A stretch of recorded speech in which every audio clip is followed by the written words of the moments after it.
grab me tight. All the way home I'll be warm. Oh, the fire is slowly dying. And my dear, we're still goodbye. But as long as you love me so, let it snow, let it snow, let it snow.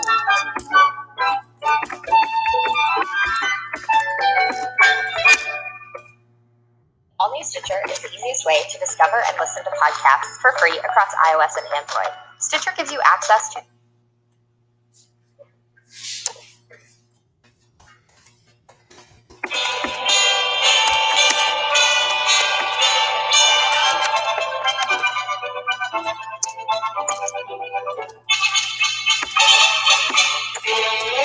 It's beginning to look a lot like Christmas everywhere you go. Take a look at the 5 and 10, listening once again, with candy canes and silver lanes aglow. It's beginning to look a lot like Christmas. Toys in every store. But the prettiest sight to see is the holly that will be on your own front door. A pair of hop-along boots and a pistol that chooses the wish of Barney and Ben. Dolls that'll talk and we'll go for a walk is the hope for Janice and Jen. And Mom and Dad can hardly wait for school to start again. It's beginning to look a lot like Christmas everywhere you go. Now there's a tree in the Grand Hotel, one in the park as well, the sturdy kind that doesn't mind the snow. It's beginning to look a lot like Christmas. Soon the bells will start, and the thing that will make them ring is the carol that you sing right within your heart.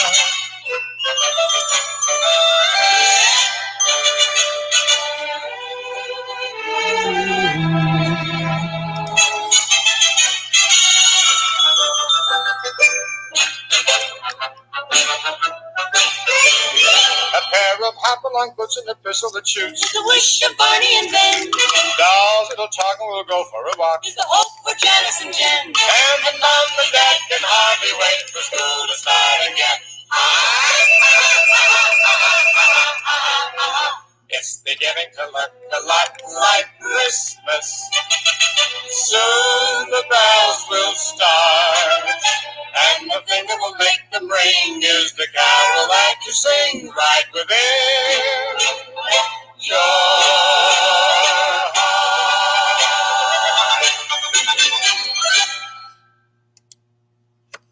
Wasn't that lovely?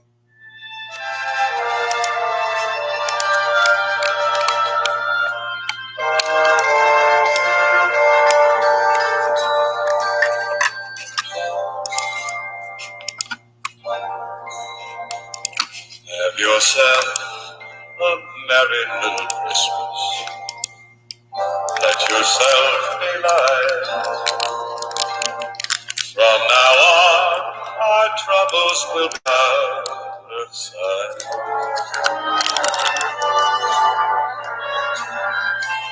Have yourself a merry little Christmas. Make the Yuletide gay. From now on, our troubles will be miles away. Here we are, as in olden days, happy golden days of yore. Faithful friends who are dear to us, gather near to us once more. The years we all will be together, if the fates allow. Until then, we'll have to muddle through somehow.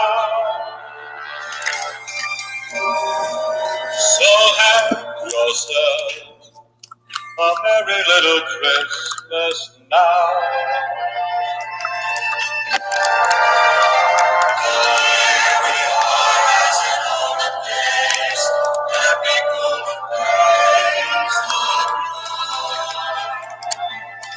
Faithful friends who are dear to us, gather near to us once more. The years we all will be together,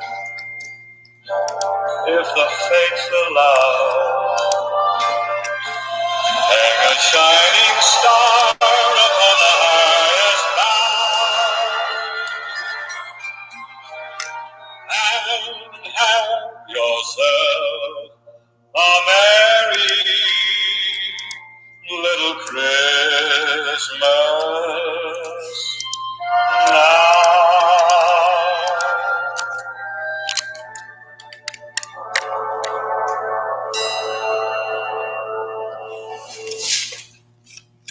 Beautiful.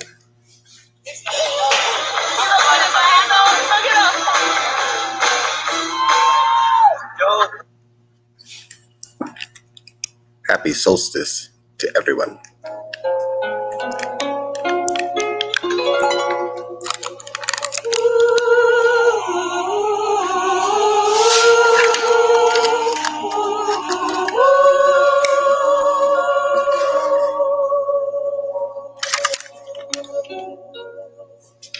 It came upon the midnight clear, that glorious song of old, from angels bending near the earth to touch their harps of gold.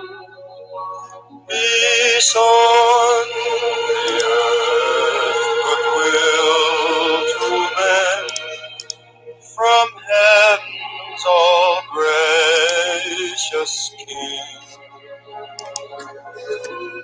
The world in solemn stillness lay, to hear the angels sing. It's sad and lonely place, they bend on hovering wings, and evermore its babble sounds the blessed angels sing. And he beneath life's crushing load, whose forms are bending low, who toil along the climbing way, with painful steps and slow. Look out for glad and golden daws, come swiftly on the wing. Oh, rest beside the weary road, and hear the angels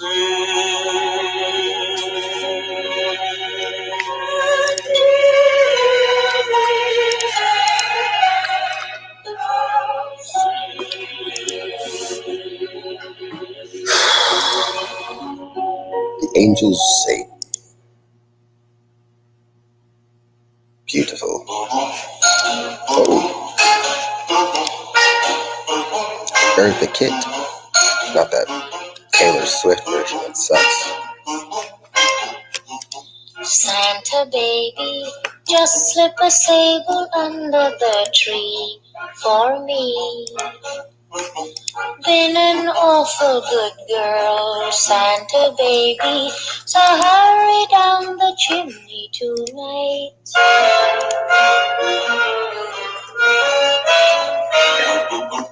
Santa baby, a 54 convertible to light blue. I'll wait up for you, dear Santa baby, so hurry down the chimney tonight.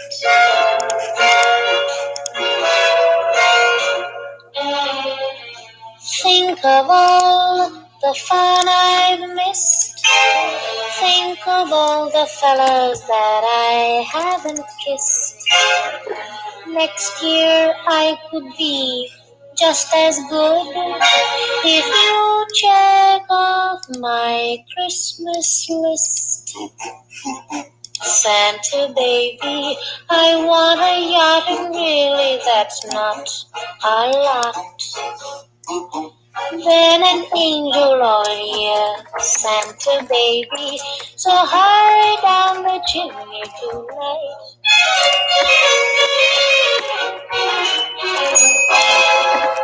Santa honey, one little thing I really need, the deed to a platinum mine, Santa baby, so hurry down the chimney tonight.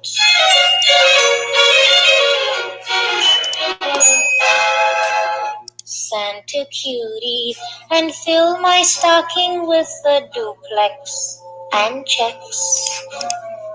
Sign your X on the line, Santa cutie, and hurry down the chimney tonight.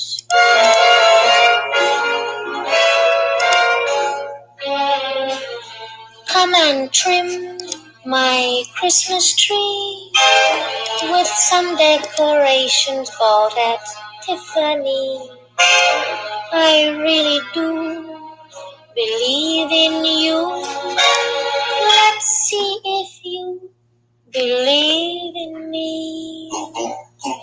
Santa baby, forgot to mention one little thing, a ring. I don't mean on the phone, Santa baby, so hurry down the chimney tonight.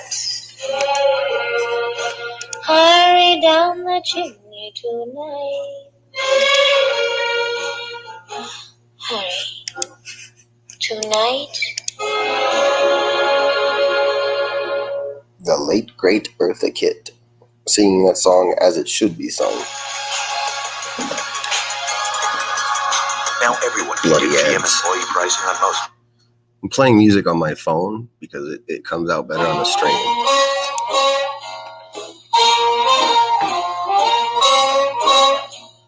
I really can't stay. But baby, it's cold outside. I've got to go away. But baby, it's cold outside.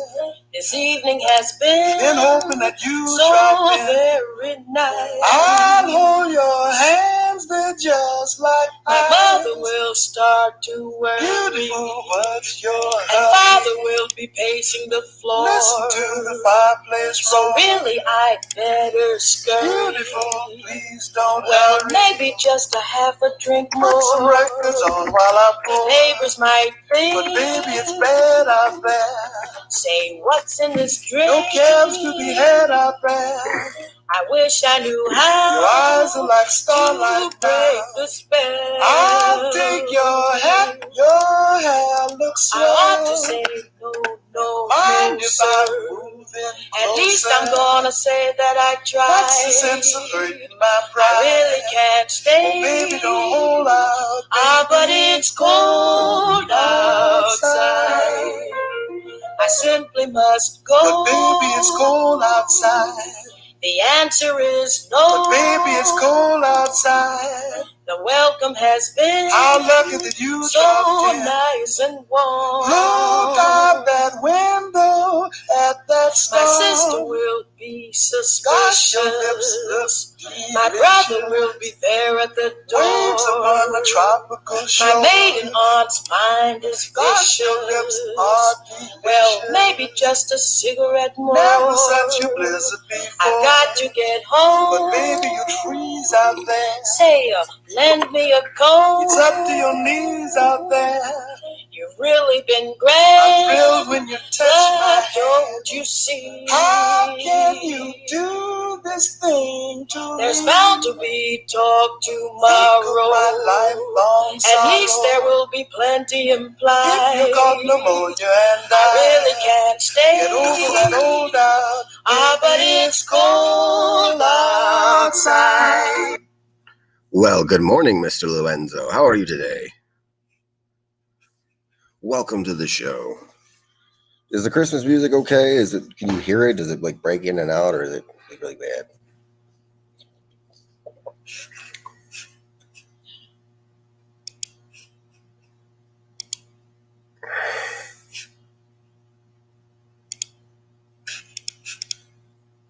Yes, so am I drinking coffee. Coffee is very good and necessary for the cactus. Coffee. It's funny, I actually had like a fire energy before I came on my way to work, and I was still like falling asleep. So now I'm like drinking coffee. So it's gotten to the point where my caffeine consumption is beyond. Yeah, the music sounded okay. Yeah. See, when I play it on the computer and stuff, I'm sure there's like a way to like link it on here, but I'm not very tech savvy, as you could tell by my really poorly edited videos. So what's good with you, sir? I'll give him a moment to type.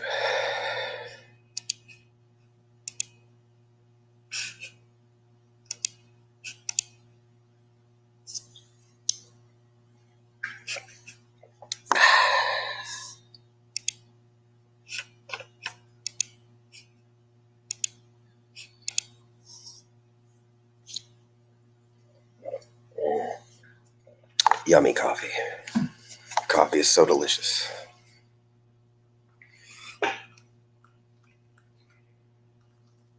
I feel so energized already by having the coffee.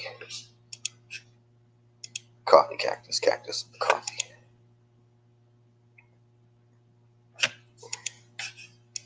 So, how about that Star Wars show? I will actually be doing a review of Mandalorian, so soon. Probably not this week. It's Christmas, so it'll be next week, I'm thinking. But we'll have something going down there.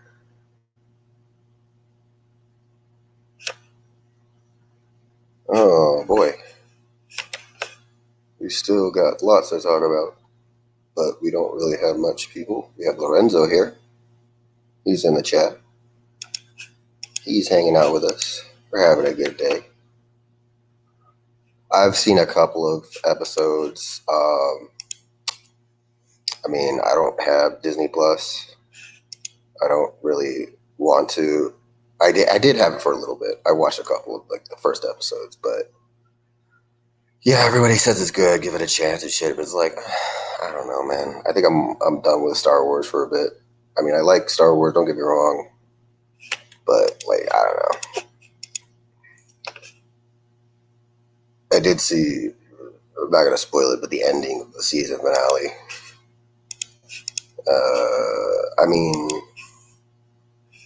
I could like go on, but I don't feel like I should. There are spoilers. So, but other than that, I don't really like watch it as much as people think I do. I don't think people think I don't know who thinks I watch it all the time.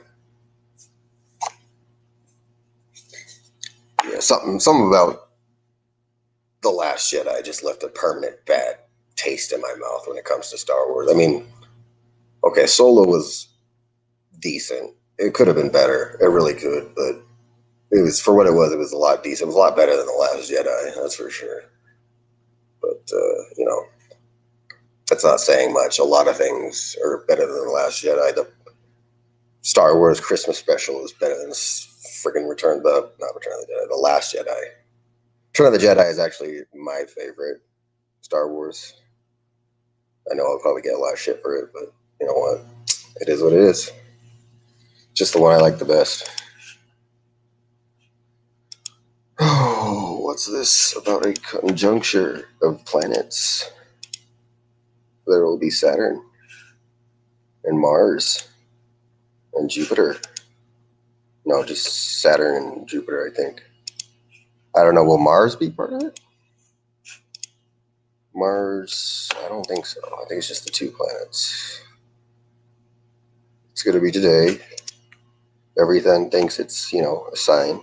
Well, it is 2020, so, things could happen. So, other than that, we got the world. We got Christmas coming up. We got all these holidays. New Year's, of course. It's gonna be crazy. Crazy good. Oh, man, goodness.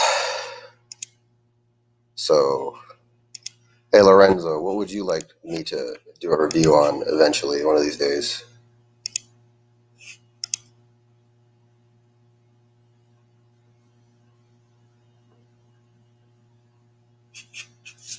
Rose Tico. Is that no, I didn't like her at all. She was, especially at the end, I don't care about spoiling this one, when she, risked her life to save Finn, when really she screwed over everybody. She was a horrible character, useless character. I didn't see the rise of Skywalker.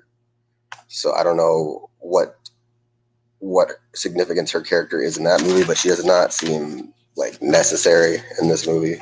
That whole scene where they go to the Las Vegas planet didn't seem necessary at all. So it's like, oh, we're gonna go find this hacker guy. It's like, oh, they don't find him, but they find somebody else who could do it. But it's like, I thought they were told that they couldn't. There was only one person in the galaxy that could do that, and yet you found somebody else just by chance. Yeah, great. Also, what a waste of Benito del Toro. Seriously.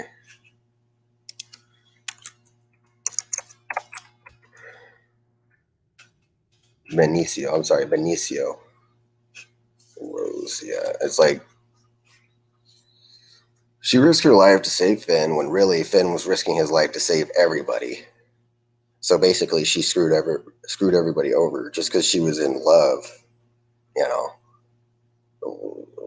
No character development whatsoever. They really did screw Finn's character over. We all know that. Yeah. Just so much went wrong with that movie, and people say, "Hey, the hero is cool," but yeah, she was. She was just acting was bad too. Not only that, she just wasn't very likable. It was a mess. That whole movie was a mess. I mean, even if you were to watch it as, just a regular, forget that it's a Star Wars movie and just think of it as a generic science fiction movie, it's still pretty bad. And you know what? People say, oh, it's bad because of all the, woke agenda. It's like, that hurts it, but that's not even that. It's just the plot holes, the writing, the lack of character development, the unlikable characters, pointless scenes, the plot sucks.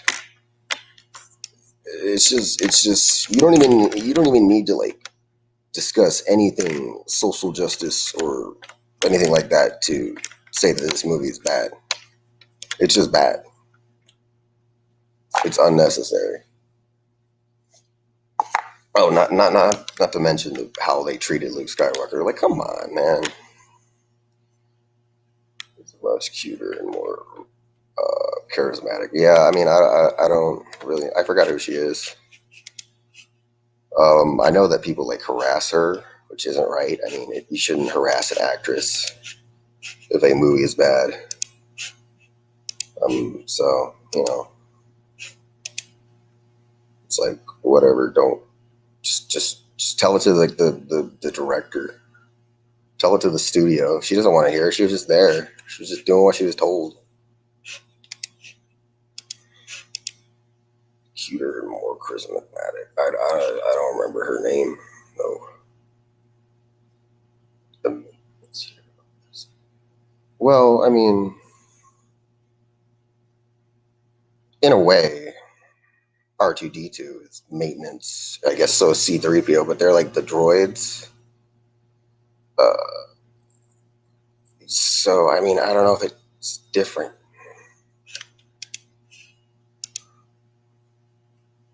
But yeah, we could like talk about Star Wars till the cows come home, which is fine, I guess. Something to talk about. Something is better than nothing, and nothing with nothing means nothing. Gotta have something if you wanna be with me. Yeah, but I mean, so what I've heard, Mandalorian, I guess, saved people's faith in Star Wars or something. Just like, okay, you know, I'm sure. I'm not saying it's bad. I'm not saying it's, you know, everything. It's not the best. I don't know if it's the best Star Wars thing. People are saying it is. I'm sure it's the best Disney Star Wars thing by far. You know, although will say Rogue One was probably. I think we could all agree here. Rogue One was the best Disney Star Wars, not original, not prequel, Disney Star Wars that was made. So.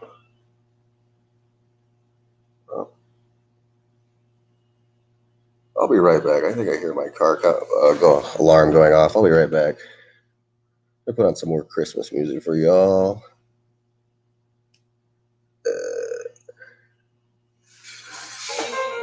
Where could you be going when the wind is blowing and it's cold outside? Baby, it's cold, cold outside.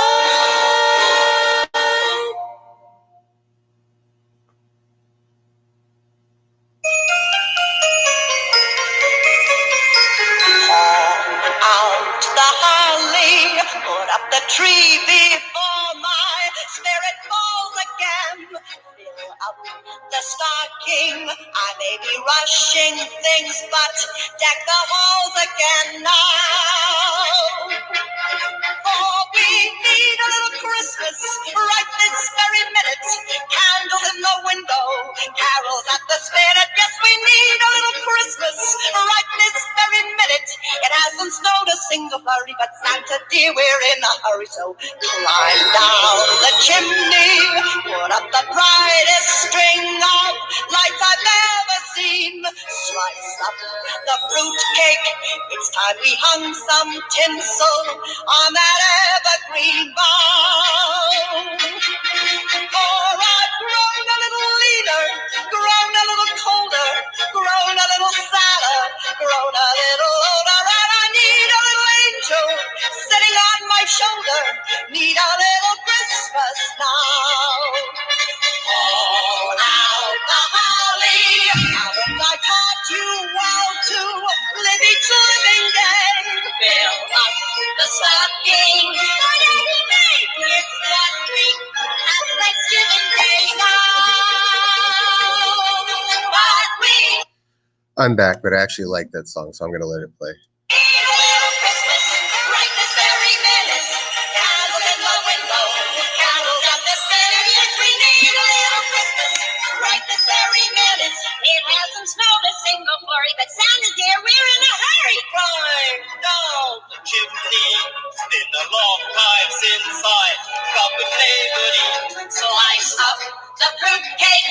It's time we hung some tinsel on the bayberry bough.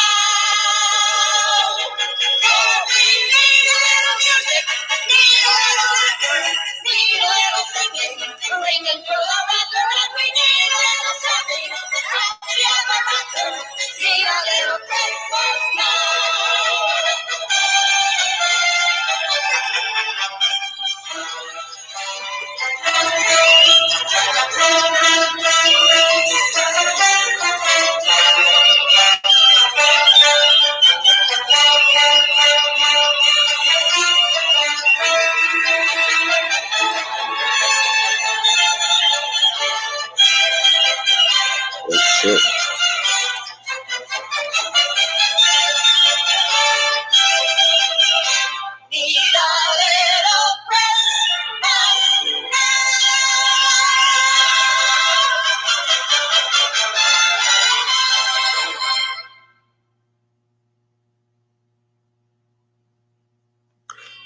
When you become part of the Capital get out of here, Volkswagen family, news. you don't just get a great car, you also get...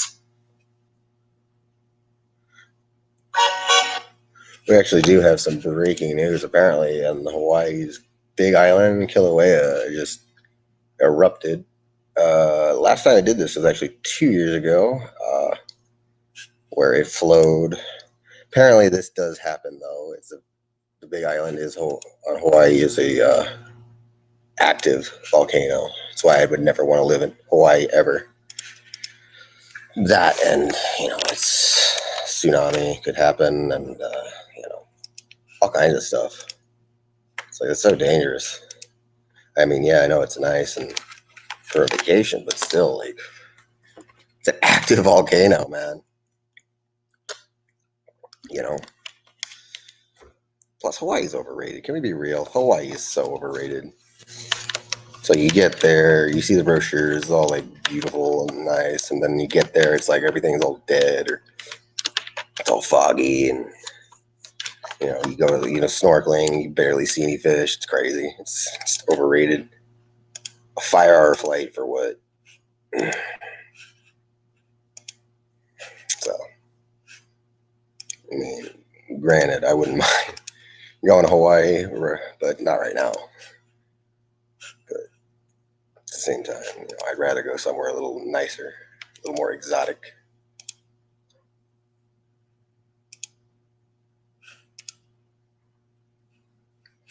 So yeah, anyways, you had some. Also, what's this mutation of COVID? Depending on which. If you're from California, Nevada, it's only like a 5-hour, 5.5 hour. But depending on which part of the country you are, probably longer. Well, let's say you live on the East Coast. I don't know, New York, and you want to fly in. Probably transfer. I don't know if they have they probably do have one-way flights from New York to Hawaii, but it'd be easier just to fly from New York to LA, and then from LA to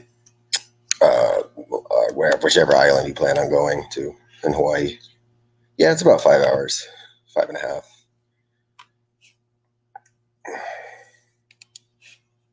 So, but again, it's kind of overrated state, as it were.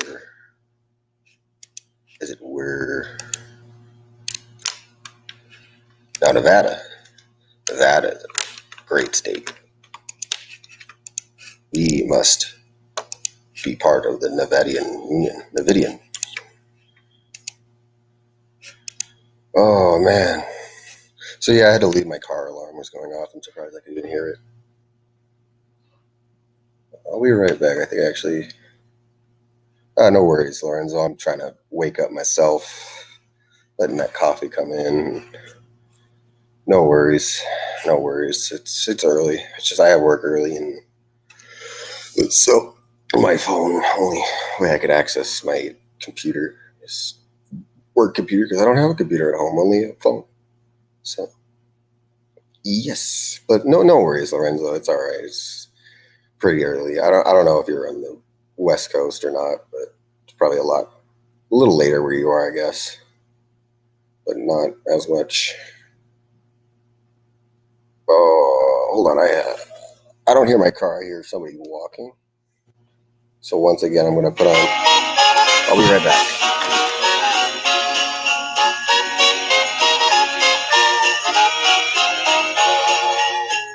Santa Claus, here comes Santa Claus, right down Santa Claus Lane. Vixen and Blitzen and all his reindeers pulling on the reins. Bells are ringing, children singing, all is merry and bright.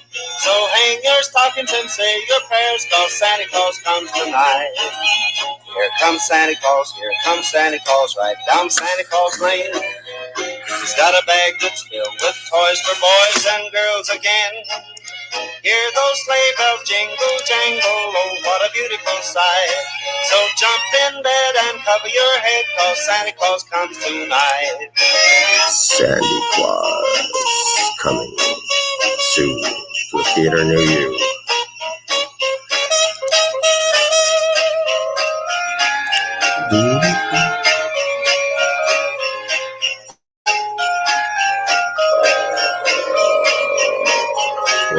Here comes Santa Claus, here comes Santa Claus, right down Santa Claus Lane.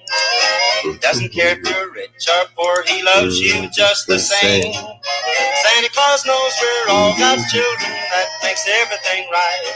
So fill your hearts with Christmas cheer, cause Santa Claus comes tonight.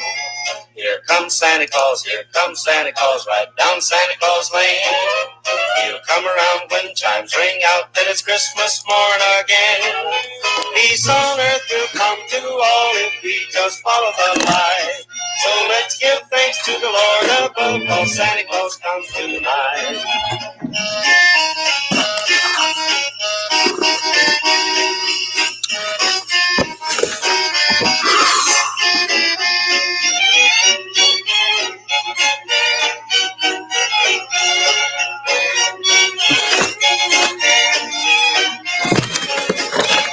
Here comes Santa Claus, right down Santa Claus Lane.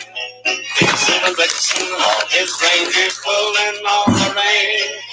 Bells are ringing, children singing, all is merry and bright. Hang your stockings and say your prayers, cause Santa Claus comes tonight. All right. Well, if anyone has any, Lorenzo, if you have any more topics you'd like to talk about, let me know. We can get started on some talking. In the meantime, I can put on more Christmas music. We're just going to be doing a little work, you know.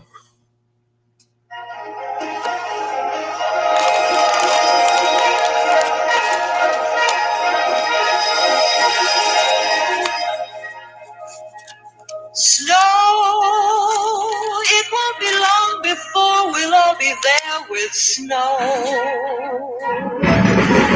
Snow, I think this is the song from that I wanna movie wash White my Christmas. hands, my face and hair with snow. Snow, I long to clear a path and lift a spade of snow. Oh, to see a great big man entirely made of snow. Where it's snowing all winter through, that's where I want to be. Snowball throwing, that's what I'll do. I'm longing to ski. Snow, those glistening houses that seem to be built of snow. Oh, to see a mountain covered with a quilt of snow. What is Christmas with no snow? No white Christmas with no snow.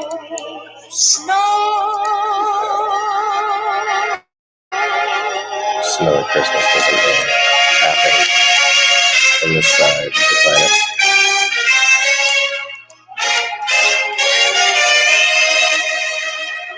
Thank you for the retweet there, Lorenzo. I appreciate it. Snow, those glistening houses that seem to be built of snow. Oh, to see a mountain covered with a quilt of snow. What is Christmas with no snow? No white Christmas with no snow.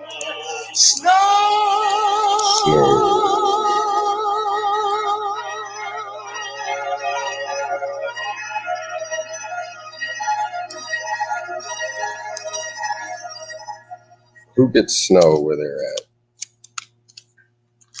Not me. This isn't just any gift. No, this is a gift that makes the drawing that goes on the fridge. Oh, there's, a lot going on at this hour. Just the early morning hours. We're talking playing music. Frosted window awaits, candles gleaming inside, painted candy canes on the tree. Santa's on his way. Any Christmas song requests, let me know, or holiday songs. I can play any holiday song, really. Things for you. I mean, there's mostly just Christmas songs. But I guess I could play the Hanukkah song, Sam. Even though Hanukkah's over, I believe. I think the last night was Sunday week. Every song you hear seems to say, Merry Christmas. May your New Year dreams come true. And this song of mine in 3/4 time wishes you and yours the same thing too.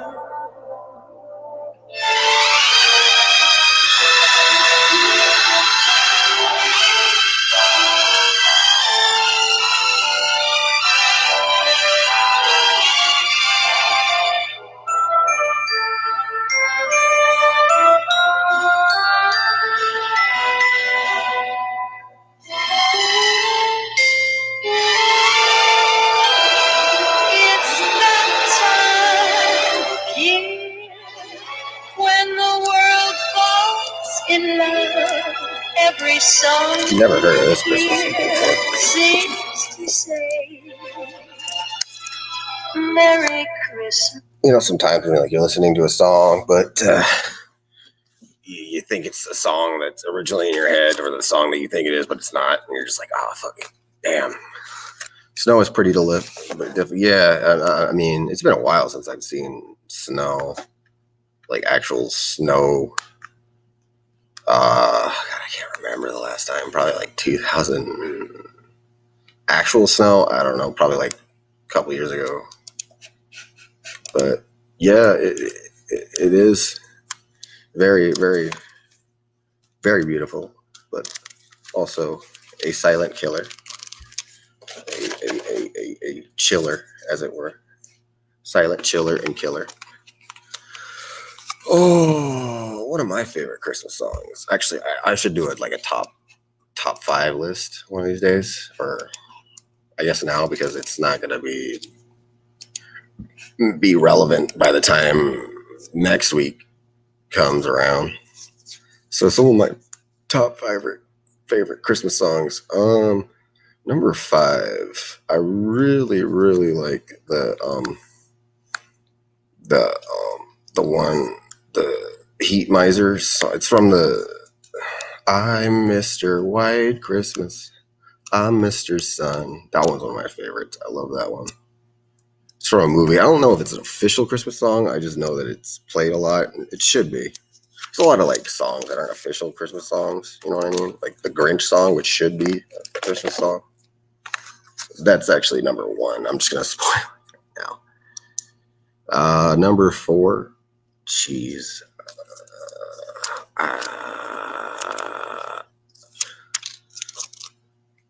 I really like the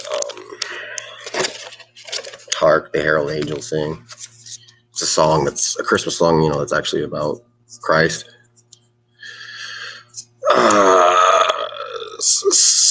Another Christmas song I like. Number 3. I like that one that they were just playing. We need a little Christmas in a time forever. I think Debbie Reynolds is part of that. I'm not sure. Maybe she did a version of that. Right, that was number. Was that number 3 or number 4?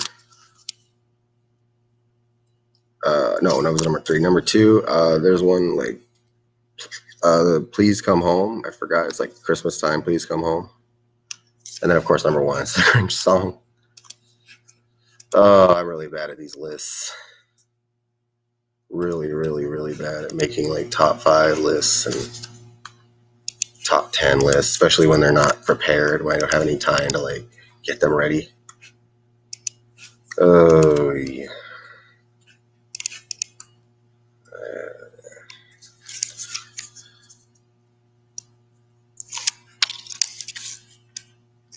It actually snowed in like Las Vegas a couple years ago.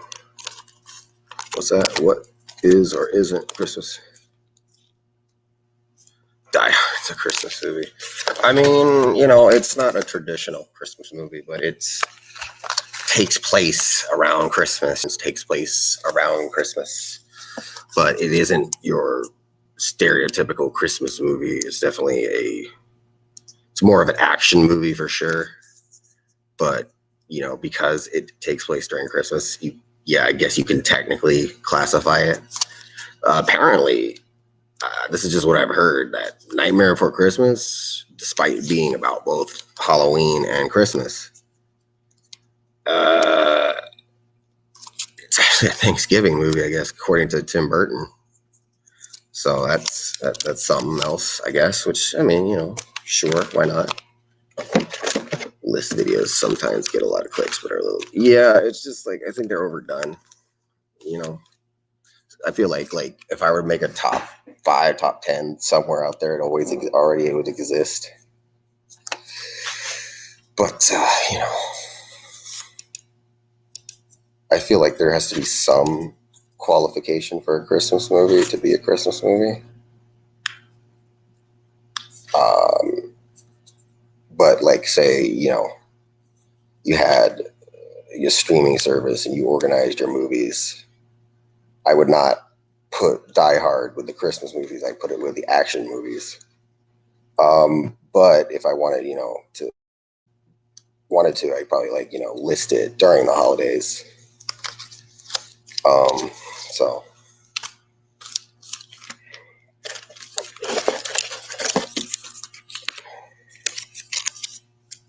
just working here, you know.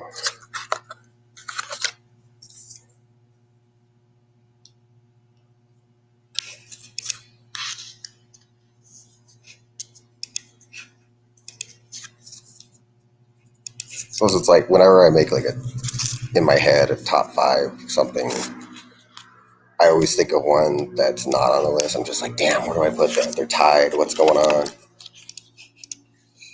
What do I do? You know, I'm sure I can do like a tie, but it would just be like,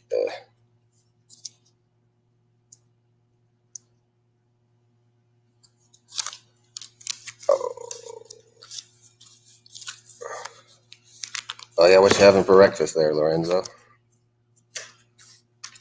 Something yummy, I'm hoping.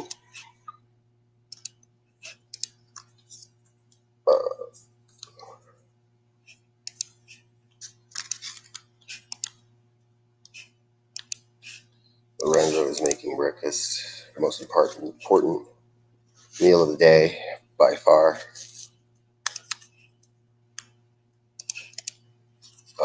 Unfortunately, I do skip breakfast a lot.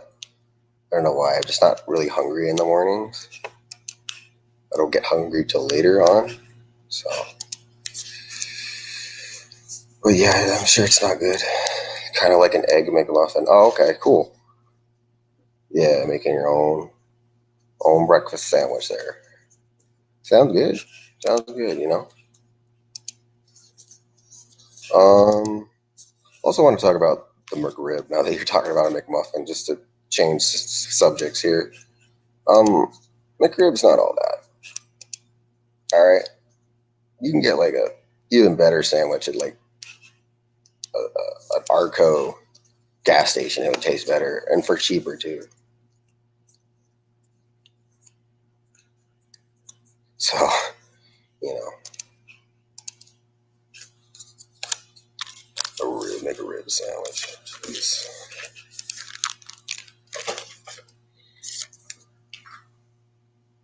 Oh, still trying to stretch. Make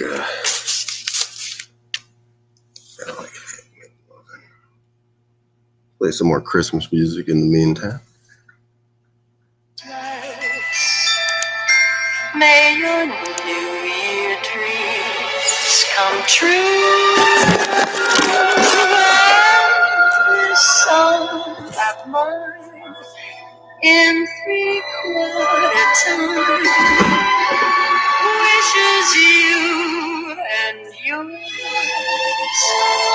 the same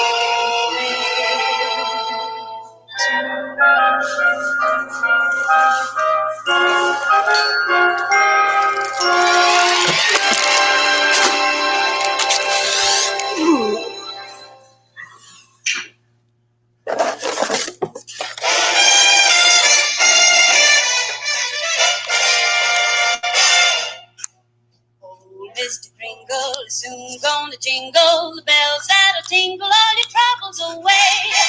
Everybody's I don't really like this song, but I'll let it play. Cause Christmas is coming again. The man with the bag, like, that doesn't sound good. He's got stuff to drop at every stop of the way. There's a lot of like questionable Christmas songs out there. We had one about the Baby It's Cold Outside, which of course, you know, a lot of people probably know that there's a lot of what's the term, the PC term. It's like, I don't know how to say it without saying rape, but it's got a lot of like, you know, rape vibes to it. Like she's trying to keep her inside, and she's all like, "Oh, what's in this drink?" You know, that's what everybody says. I kind of hear it. Yeah, it is kind of creepy if you listen. There's other songs though, like well, it's not as risque, but the I Saw Mommy Kissing Santa Claus one. But really, it's just, the joke is that the kid saw mommy kissing daddy, who was dressed up as Santa Claus. Either that or mommy's a whore who's cheating on his dad with somebody either dressed as Santa Claus or as Santa Claus. So, you know, Santa does have a lot of hoes.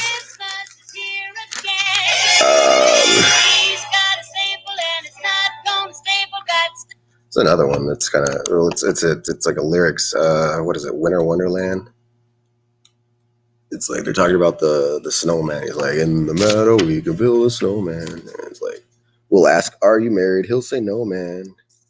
And he's like, you can get the job when you're in town. It's like, or get the job done. It's like, yeah, they're talking about, you know, maybe, I don't know. It just like sounds like that to me. Maybe I'm just like messed up in the head. Daddy's dropping every stop of the way. Everybody's waiting for the man with the bag. Christmas is here again. He'll be here with the answer to the prayers that you made through the year.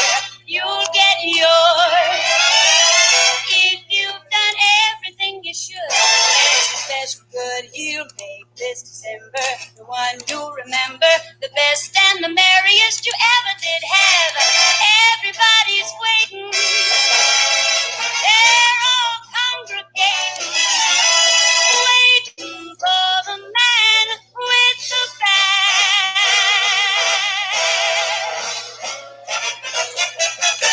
Better watch out.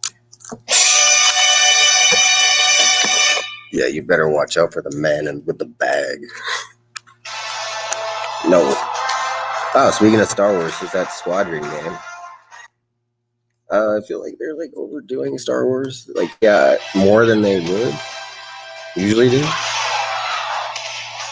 So, you know, that's just me. Like, how many Star Wars series and movies do we have coming out? Like 8 or 9, and then we got one Indiana Jones thing coming out, which is like Indiana Jones.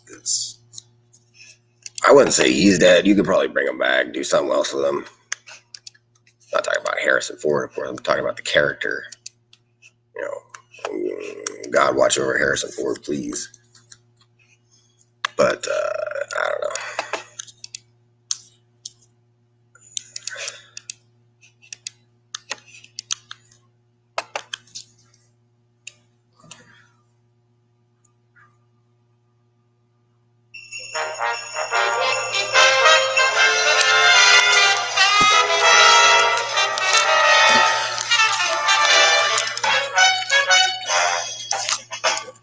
I'd like to fix this bag of tricks and hand them out with the Never heard of this song before. I have no idea what this song is. For the crowders Salutes to the uppers, booze for the downers. May the day be the bowl of cherries.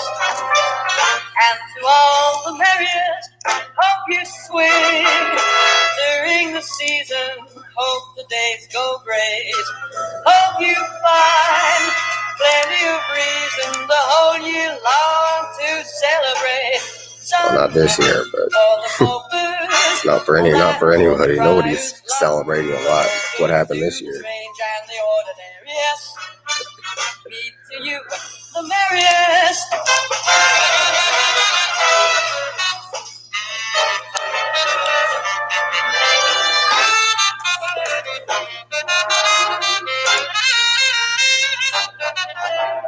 Thoughts for the musers, a cheer for the winners, breaks for the losers, to the beats and the debonairiest. Greetings like the merriest, hope there's oil under your rose vine, hope you get that raise. Hope you hope everything goes fine the next 300 and some odd days. Friends for the loners, song for the singers, grins for the burners, makes the day nothing can compare it. As the most, the merriest.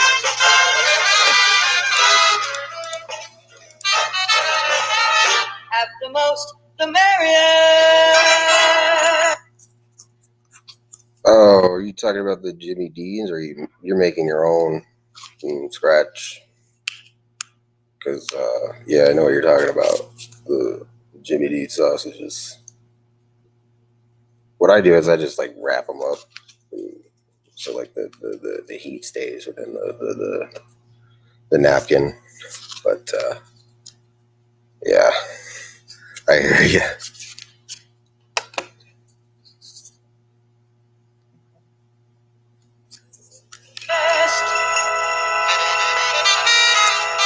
Egg McMuffin. Lorenzo is trying to make a Egg McMuffin. Or something like it. Because Mc anything, like a McMuffin, McNuggets, that's all, I believe, copyrighted. McDonald's. So we shouldn't be calling it that, but because, it's just so familiar, that's what we call it, I guess.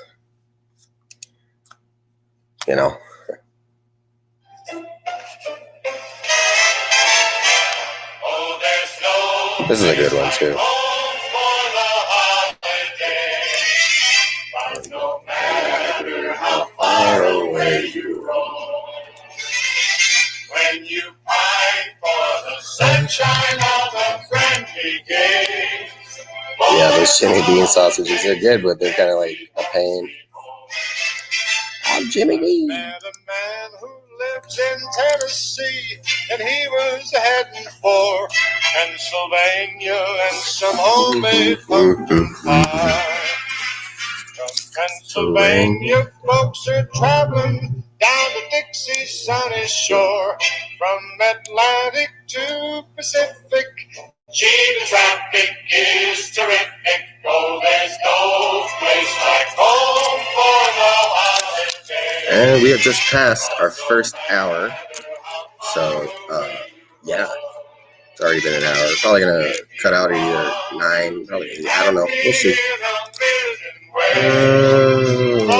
the holidays, you can't be home, sweet home. Oh, there's no place Go like get my thing, a retweet, so you can know who can come in and join the fun festivities of holiday grandeur, love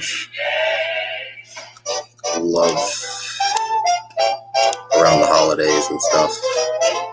I met a man who lives in Tennessee, and he was heading for Pennsylvania and some homemade pumpkin pie.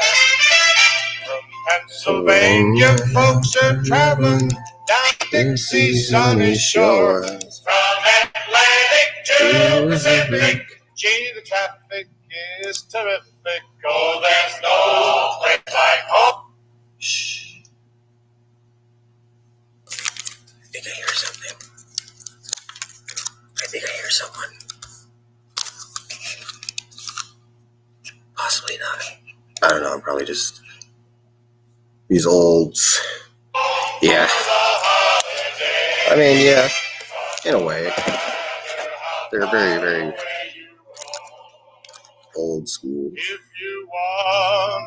I don't know about psychedelic. When I think of Christmas song, I don't really think of psychedelic so much, but yeah, they're very, I don't know what the word is. I'm not good at words.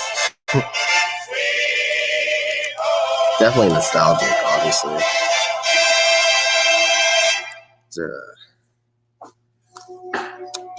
Let's add here. Uh-oh.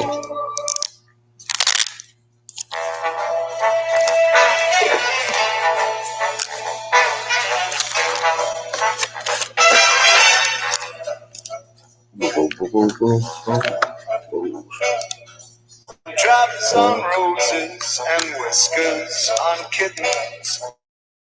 Oh yeah, this song. This song is actually Sound of Music originally, but then it became a Christmas song later on.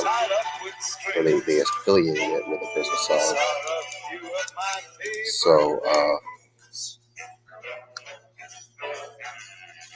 I don't even know if they mentioned Christmas in this song, really. In fact, I don't believe they mentioned Christmas in Jingle Bells, or at least the original Jingle Bells.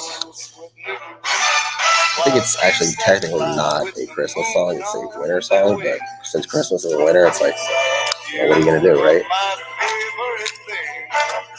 Girls in white dresses with blue satin sashes, snowflakes that stay on my nose and eyelashes, silver white winters that melt into springs. These are a few of my favorite things. When the dog bites, when the bee stings, when I'm feeling sad, I simply remember my favorite things, and then I don't feel so bad. Music!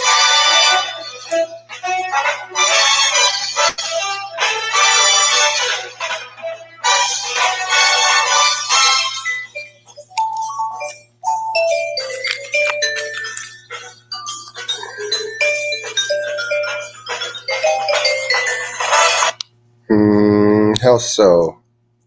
Otherworldly atmosphere? Not quite getting that. What do you mean by that, Lorenzo?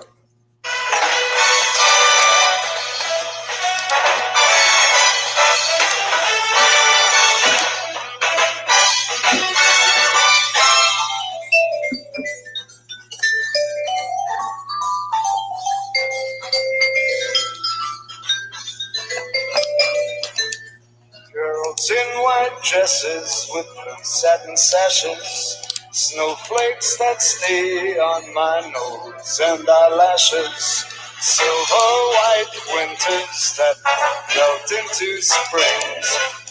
These are a few of my favorite things.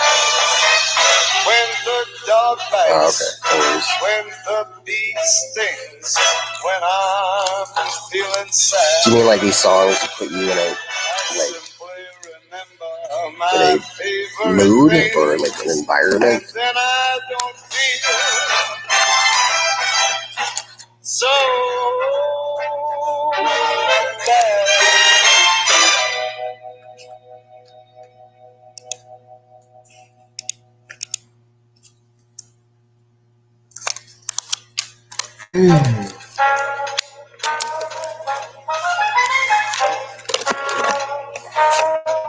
Sleigh bells ring, are you listening?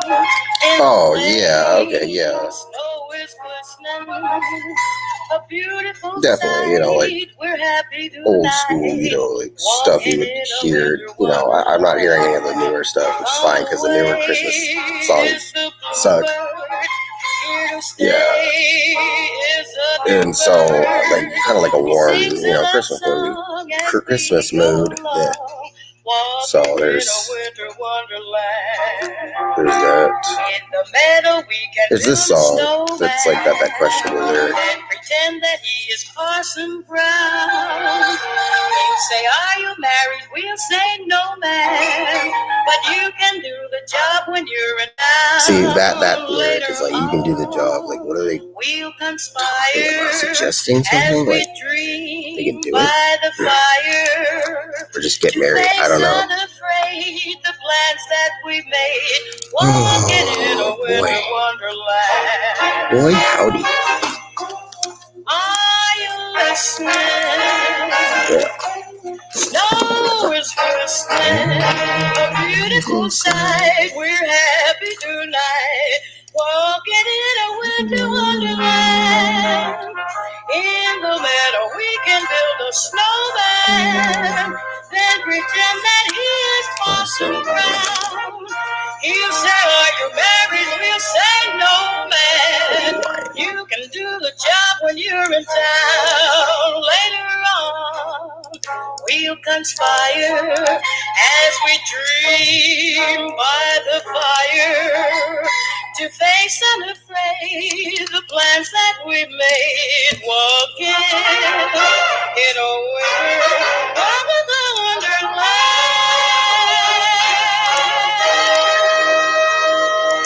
Yeah. These ads, man, let me tell you something.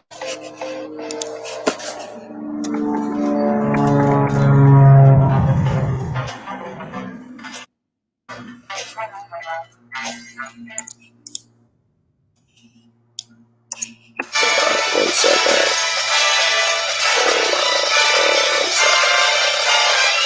It's the most wonderful time of the year, with the kids jingle belling and everyone telling you be of good cheer.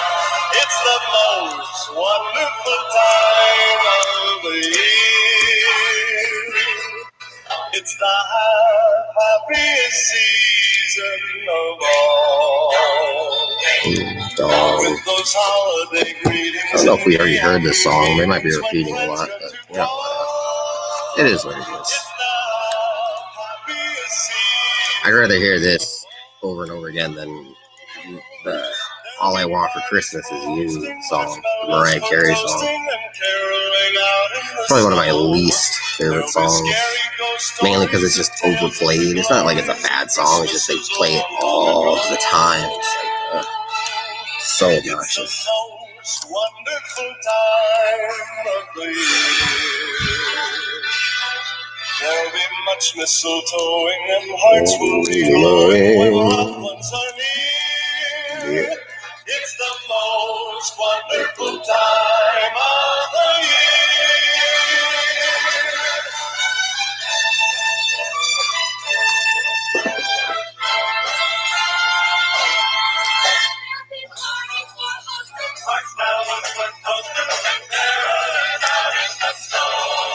There'll be scary ghost stories and tales of the glories of Christmases long, long ago. Yeah, I'm not that good singer, but it's the most wonderful time of the year. There'll be much mistletoeing and hearts will be glowing when loved ones are near. It's the most wonderful time. There's so much mistletoe. It's the most wonderful time. Oh, the most wonderful time of the year. Yes.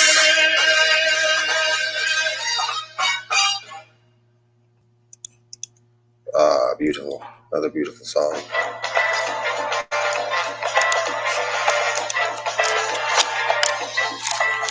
Happy holiday. Oh, yeah. Happy holiday. While the merry bells keep ringing, may your every wish come true. Mm-hmm. Happy holiday.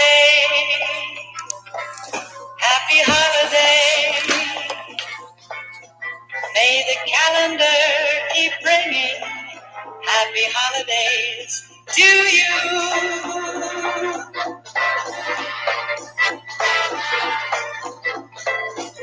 Seeing old friends, oh, the fun of it all. At holiday time,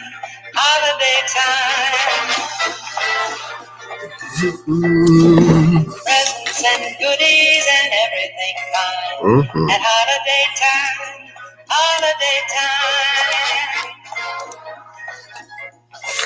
happy holiday, oh, happy holiday. While the merry bells keep ringing, may your every wish come true.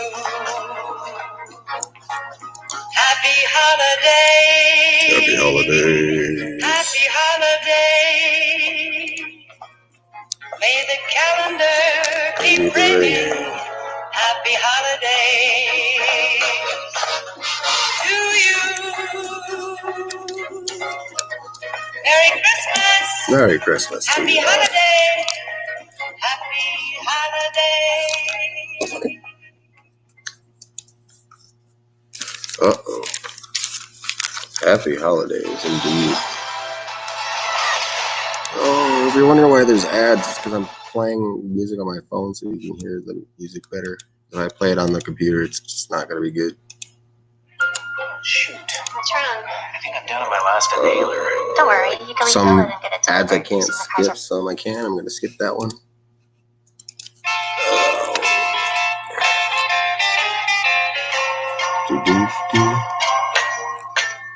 Jingle bell, jingle bell, jingle bell rock. Jingle bells swing and jingle bells ring. Snowing and blowing up bushels of fun. Now the jingle hop has begun. Jingle bell, jingle bell, jingle bell rock. Jingle bells chime in jingle bell time. Dancing and prancing in Jingle Bell Square. In the frosty air. What a bright time. It's the right time to rock the night away. Jingle bell time. It's a swell time to go gliding in a one-horse sleigh. Giddy up, jingle horse, jingle bell feet. Jingle around the block. Mix and mingle in a jingling beat. That's the Jingle Bell Rock. Jing, jing, jingle bell, jingle bell rock. I'm not too sure about this version of Jingle Bell Rock. I think Jingle Bell Rock should have more of a, rock sound to it. This just sounds like, an old Christmas song.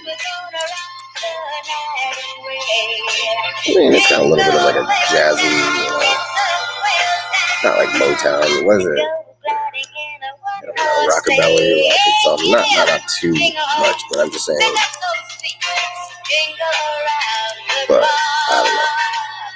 don't know.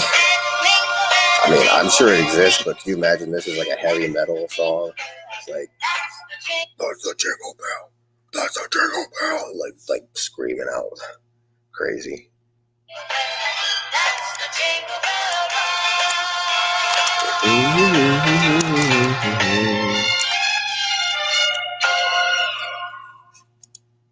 Oh, man. Oh, Elvis. This love without you. So blue. This was a classic.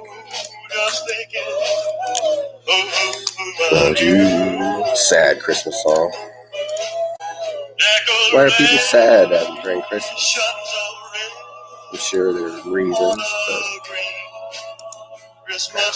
but send some cheer the way of people who don't have any. Shall we? If you're not here with me,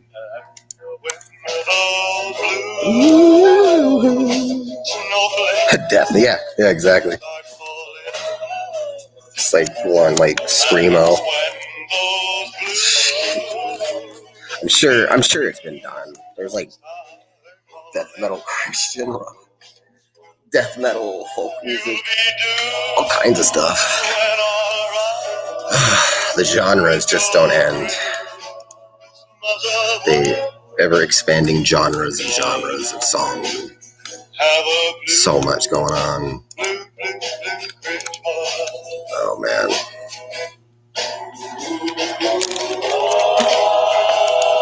I don't want to play that. Like, I'm not gonna play like any.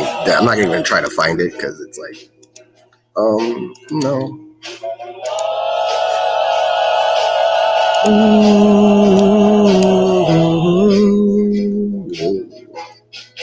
You'll be doing alright with your friends.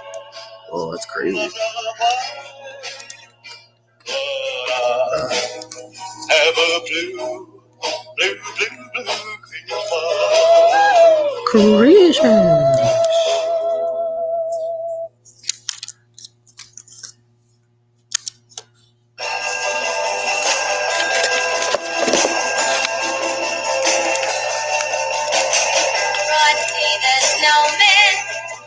Can't forget Frosty.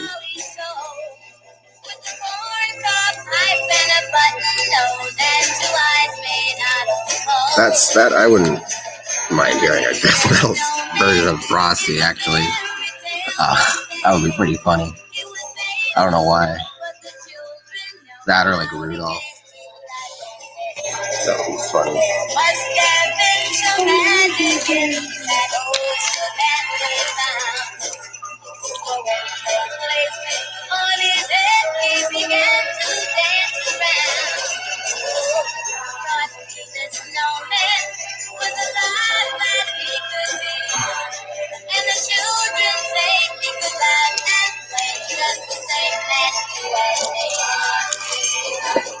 Frosty Lives Matter.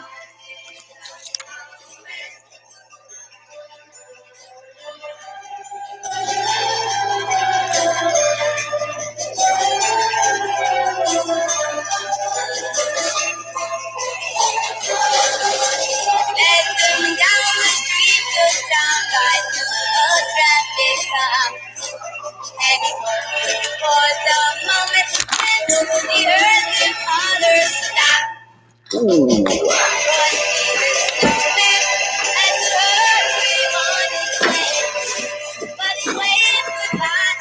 Don't you don't cry. He'll be back. He's coming back.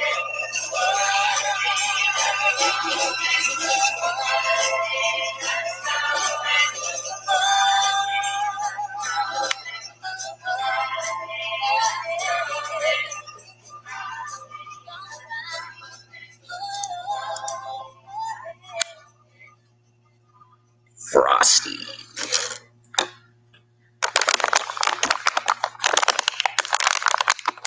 I'm working on work.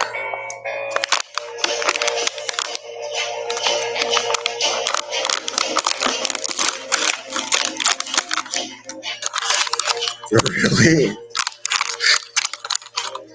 I'm tempted to look up one. Maybe I will.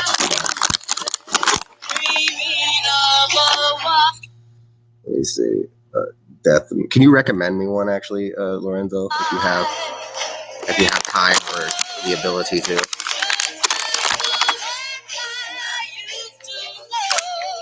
That's funny. That's pretty funny.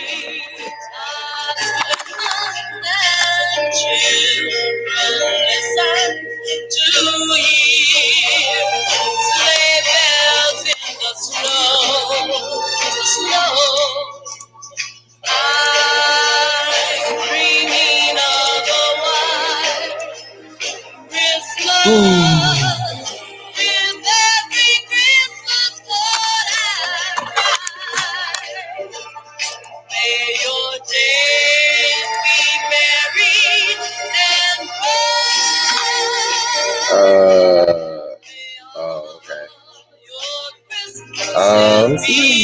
Let's do a mod, actually.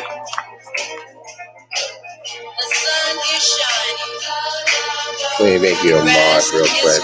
I can do that. the orange and palm trees wave. There's never been such a day in old LA. But it's December the 24th, and I'm longing to be alone, so I can have my very own white Christmas. Oh, yeah. Dreaming. All right, I think I made you a moderator, Lorenzo. So you want to go ahead and check your mod privileges. Check your privileges.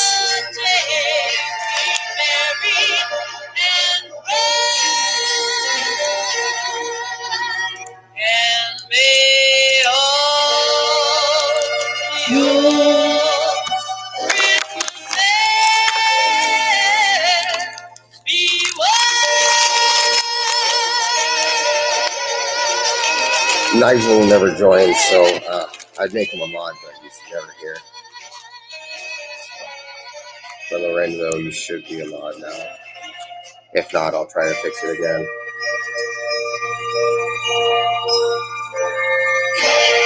Can you hear me? If you need me to go back and make sure you are a mod, I will go back and make sure. But Lorenzo is telling me that there are heavy metal Frosty the Snowman songs. So I asked him to recommend me a good one. I'll probably play it, but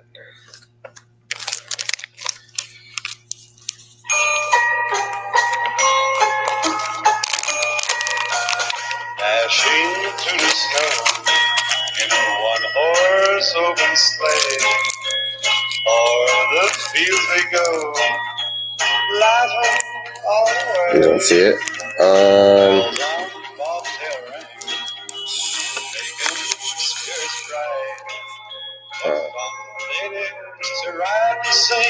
I think I heard somewhere that actually YouTube's having a problem where a lot of streamers are having the same issue involving posting links and whatnot.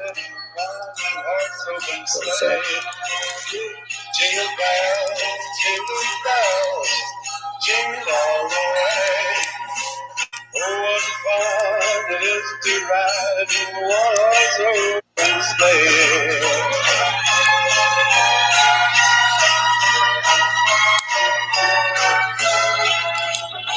Now the ground is white. Yeah, you're okay. It's probably just some problem that YouTube's been having. I've been seeing tweets about it. I don't know. Do you have my DM? You want to DM me on Twitter, maybe, and then I can post it if I know how. An open sleigh and crack, you'll take a lead. Oh, jingle bells, jingle all the way. Oh, what fun it is to ride in a one-horse open sleigh. Jingle bells and jingle bells, jingle all the way. Oh, what fun it is to ride in a one-horse open sleigh. Get out of here, Santa. Did you hear that ending there? He's like, get out of here, Santa Claus. I wasn't talking to you, Lorenzo. I was talking about the music here. Please don't leave.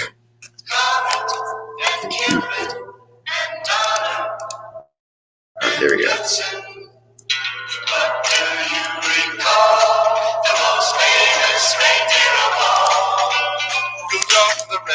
So he sent me a link to it. Let's check it out.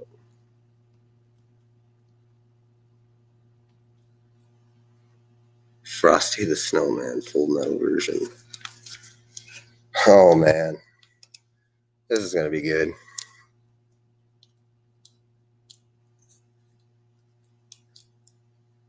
Here we go. This is the Frosty Metal version of Frosty the Snowman provided by Lorenzo. Well, it's not his song, I don't believe, but what he recommends.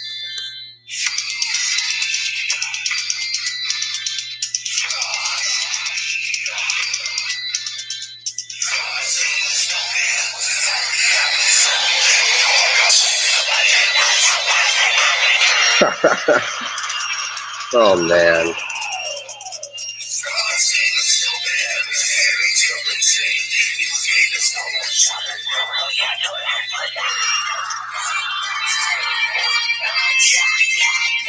Sounds like Nightmare Before Christmas.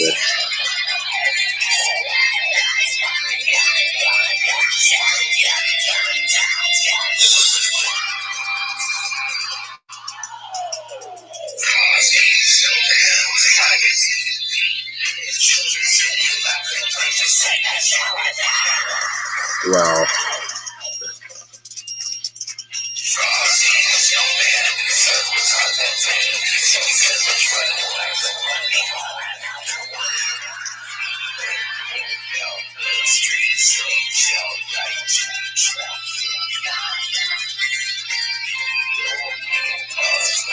Oh man.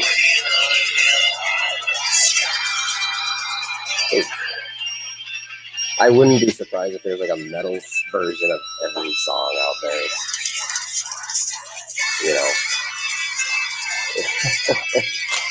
Oh man. It does sound a lot like Nightmare Before Christmas.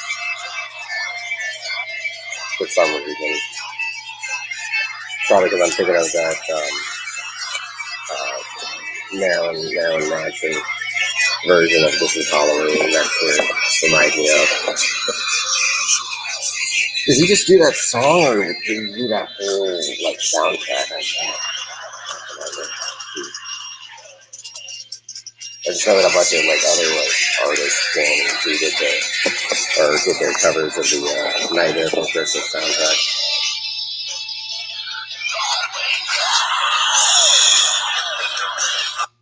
Wow. Oh man, let me tell you. Some good stuff, man. It reminds me of there's at the Haunted Mansion at Disneyland during the Christmas season. They do the Nightmare Before Christmas, and they'll play like when you're waiting in line, they'll play like Halloween versions of Christmas songs, you know.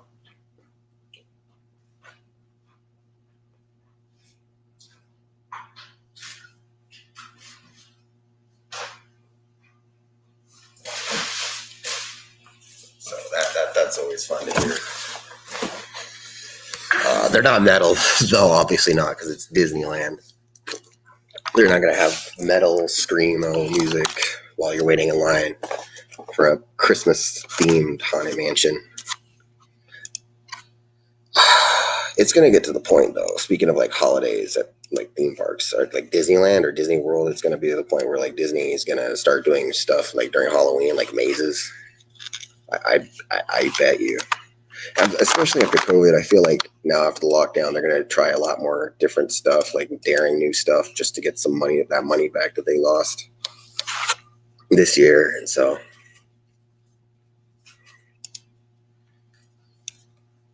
I have to remind myself over and over. Nobody wants to hear me rant about Disneyland. I can go on for years.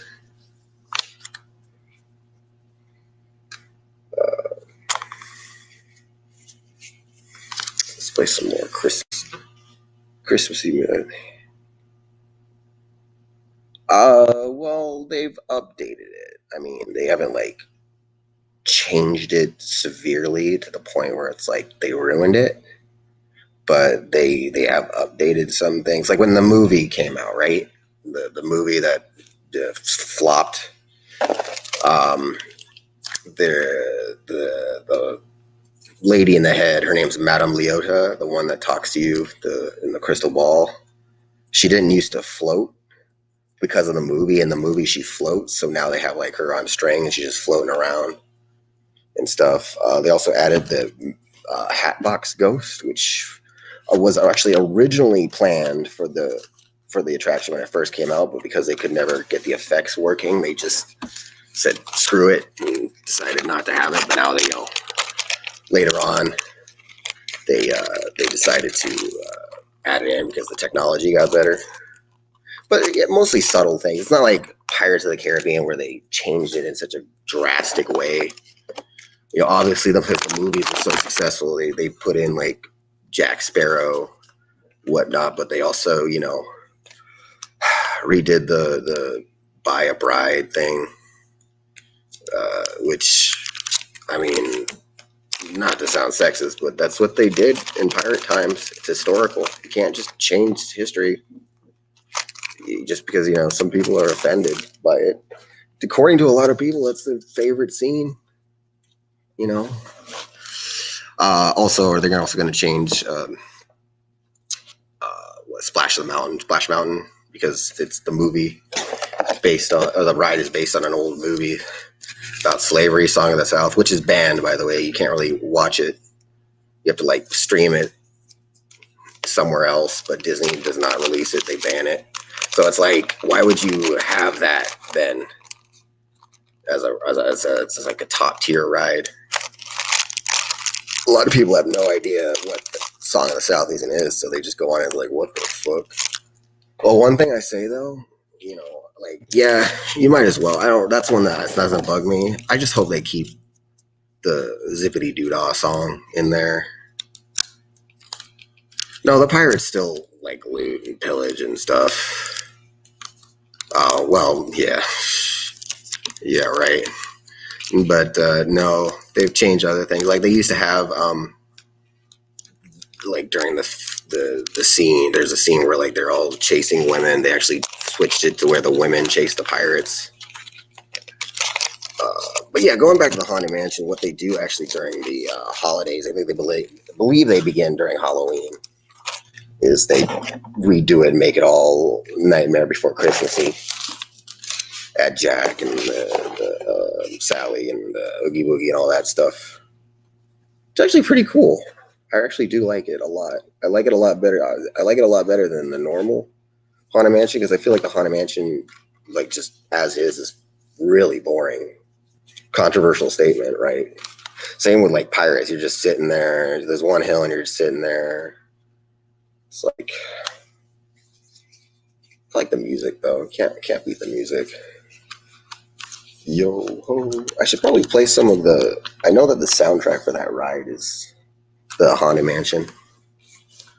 It's called Haunted Mansion Holidays. Let's see if I can play it. There I go, going off about Disney. I said I wouldn't, but here I go. Yeah, it's gonna get to the point where it's they're pirates, but they're not doing any pirate thing. They're just sitting around, just singing. Everyone's gonna get so offended by everything nowadays. Let's see, Haunted Mansion Holidays.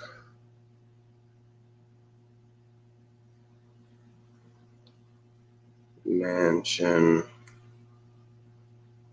Nightmare Before Christmas. There's the ride. That's the soundtrack.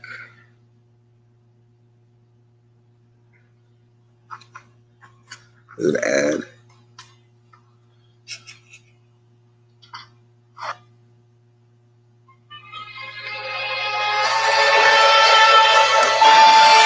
This is the Nightmare Before Christmas version of the Haunted Mansion. It's like the soundtrack. It's like the ride, I believe, actually.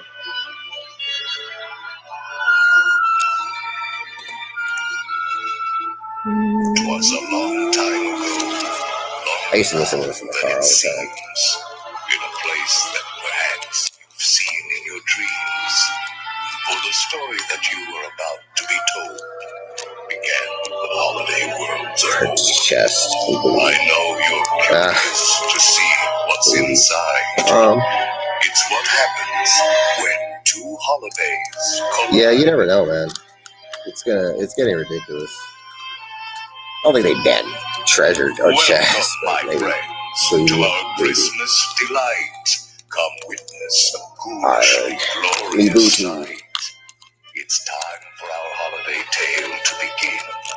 There's no turning back now.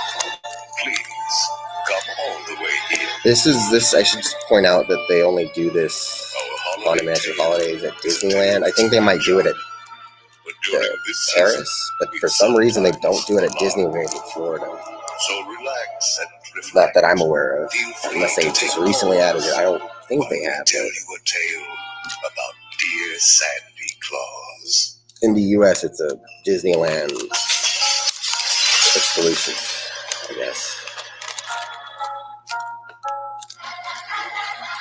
Was the nightmare before Christmas, and all through the house, not a creature was peaceful, not even a mouse. The stockings, all hung by the chimney with care, when opened that morning, would cause such a scare. The children, nestled all snug in their beds, would have nightmares of monsters and skeleton heads.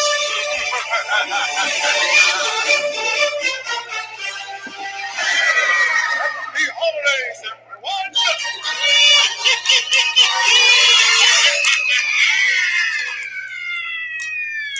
That's supposed to be the scene when you're in the elevator and then Jack Skellington's like above you. And he's like, oh.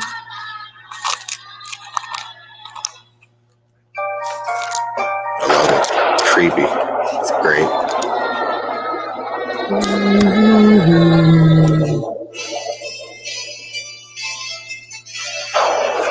Now hurry along, as they say.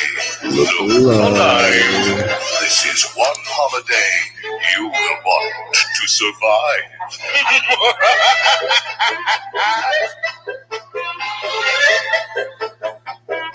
Isn't swag a pirate's word?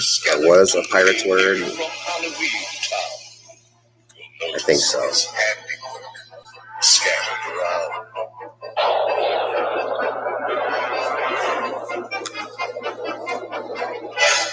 This year he's decided to play Santa Claus. But when Halloween creates Christmas. Universal depends which one you go to. The one in Orlando is good. The one here sucks. I mean, the one in Hollywood sucks. I used to live in Hollywood, in California. But, you know, that one sucks. You get ripped off. You go to that one. That's the thing. It shouldn't be politically correct. There shouldn't be political correctness. You know? I mean, they're fixing Splash Mountain, I guess, so it is what it is. But yeah, Disney's had its fair share of changing things. Universal, they're not. I don't think they care as much. No flash photography. Yes, down through the chimney, Jack flew like a bat, clutching his magical Santa Claus sack. He ripped open the sack, and in moments it seems, created a Christmas you have in bad dreams. More rapid than vultures, the mansion was changed. All was soon covered, adorned, and arranged. And what to your wondering eyes disappears is Jack's little friends you. The ghost dog reigns. So it's like they need to keep politics out of Disney. You know what I mean? Nothing here was Disney forgotten. parks, I mean. It all looked so pleasant. A coffin, Jack says, makes a fine. You know, I say that. Those man-eating plants makes a wonderful wreath. Portuguese As pirate. long as you don't. Yeah, like Haiti, Haitian Creoles, because of the. Well, it's also a lot of, French, Spanish. It's like a accumulation of all kinds of cultures getting together. British, of course. Politics are very divisive, and they also impede progress because spending all this time debating on whether you should do something, but it's like, if it's for the benefit of mankind, just fucking do it. Jack's holiday mission was unlike no other. So ring out the bells. Just because we can't agree on anything. More cheer to uncover. On the 13th day of Christmas, my good love gave to me 13 rings of power, embracing strength that never ends. 12 signs of the zodiac that rule the future and transcend. 11 candles floating. This girl, the person, they made her head float. 10 telling tea leaves. Yes, that was before the movie. Before the movie, her head was just stationary. To share. On So, the 9th day of Christmas, my yeah, that movie flopped big time. 9 magic crystals that sparkled. Like, it tried to be too much of like a comedy when really it's the Haunted Mansion. What the hell? I get it's Disney, but it's like still. 7 pearls of wisdom to keep my love bewitched to me. 6 mystic mirrors reflecting futures yet to be. On the 5th day of Christmas, my cool love gave to me. I lucky charms to understand the right from wrong. 4 wheels of fortune to spin Wheel their of rich and fortune. golden song. 3 lifelines extending help to those in need. 2 passion potions that love and romance. Yeah, she's a little extra sometimes. On the first day of Christmas, my cool love gave to me a brilliant star for my fortune card tree. I like how they reference other like holiday songs. You can make a scene merry. Why, even a gingerbread house could seem scary. All at once, happy. Oh, just to interrupt, there actually is a part where like you're in, and there's like a dining room. There's a bunch of like ghost dancing, and during the holidays they have like a gingerbread. You know, they make it all scary and stuff. And every year is different. They make a different gingerbread, which I think is pretty cool. You know, good that they change it up. Did materialize like a nightmarish painting by Currier and Ives.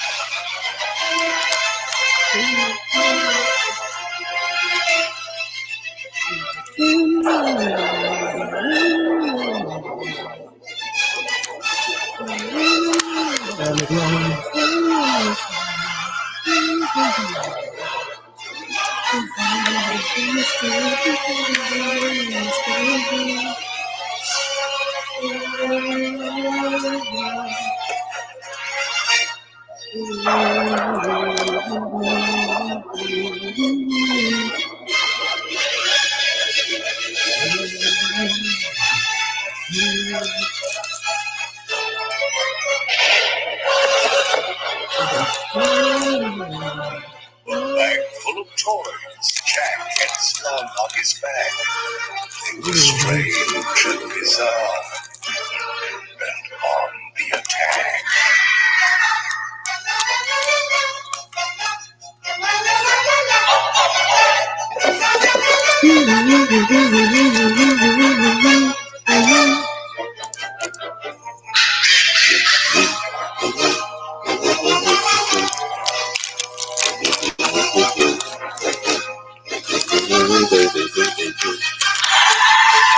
I don't know what the hell. Oh yeah, in the thing is a bunch of like possessed toys. I think that was one of the toys.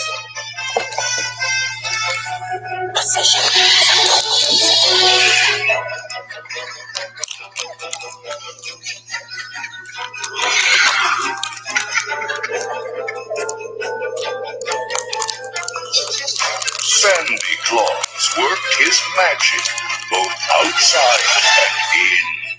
But one final touch made his bony face grin. Now what better gift on my friends to bestow than a gravy graveyard that's covered in ghostly white snow. Have you been good to share? This is where you see Jack Skellington. I like this Christmas thing. Yeah, he just stands there. I told you that like my And there's Zero next to him when you go by. I really outdid myself this time. Look at all the happy faces. Season's greetings, everyone.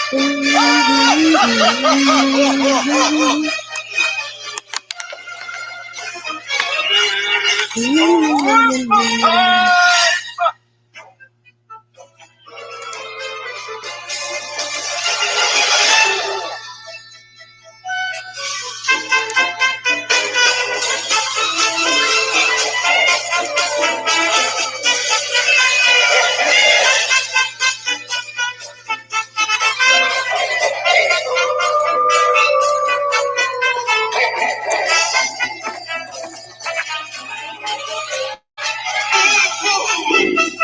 This is where you get all those statues saying Grim and Ghost, Grim, Grin, and Ghost. But they're not statues, they're pumpkins.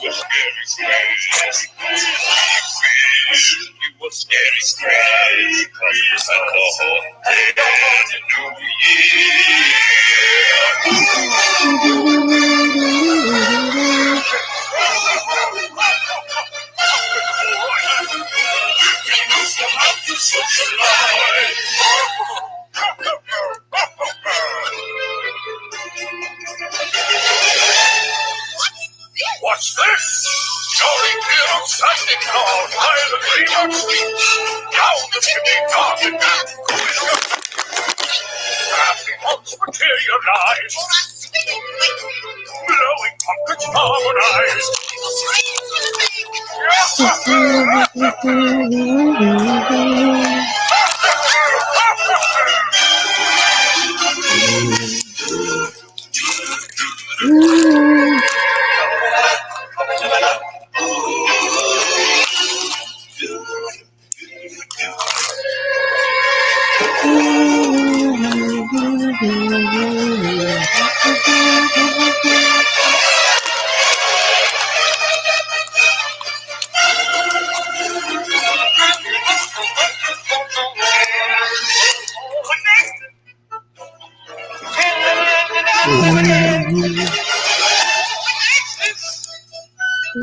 Jolly deal Santa Claus, while the rain sings down the chimney garden man.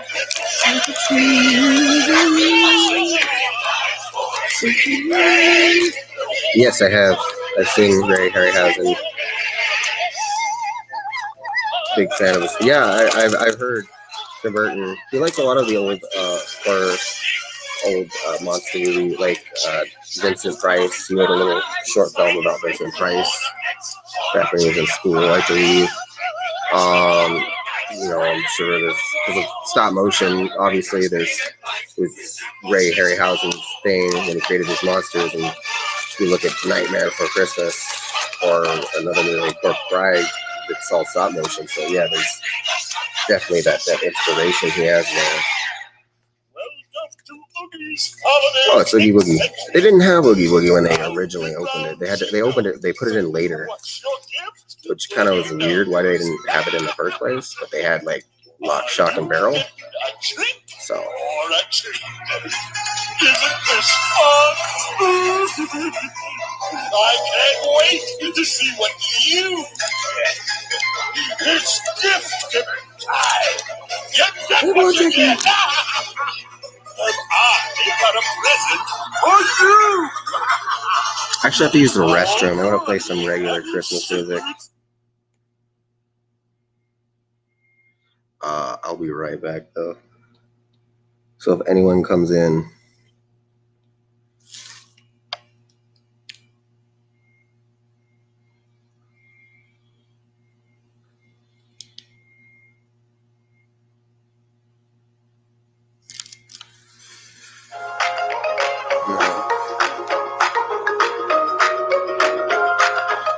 These ads. We can fly where you want to.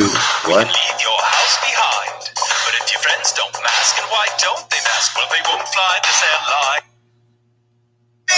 I'll be right back. Went to the bathroom. Feliz Navidad, próspero año felicidad. I wanna wish you a Merry Christmas. I wanna wish you a Merry Christmas. I wanna wish you a Merry Christmas from the bottom of my heart. I wanna wish you a Merry Christmas. I wanna wish you a Merry Christmas. I wanna wish you a Merry Christmas from the bottom of my heart.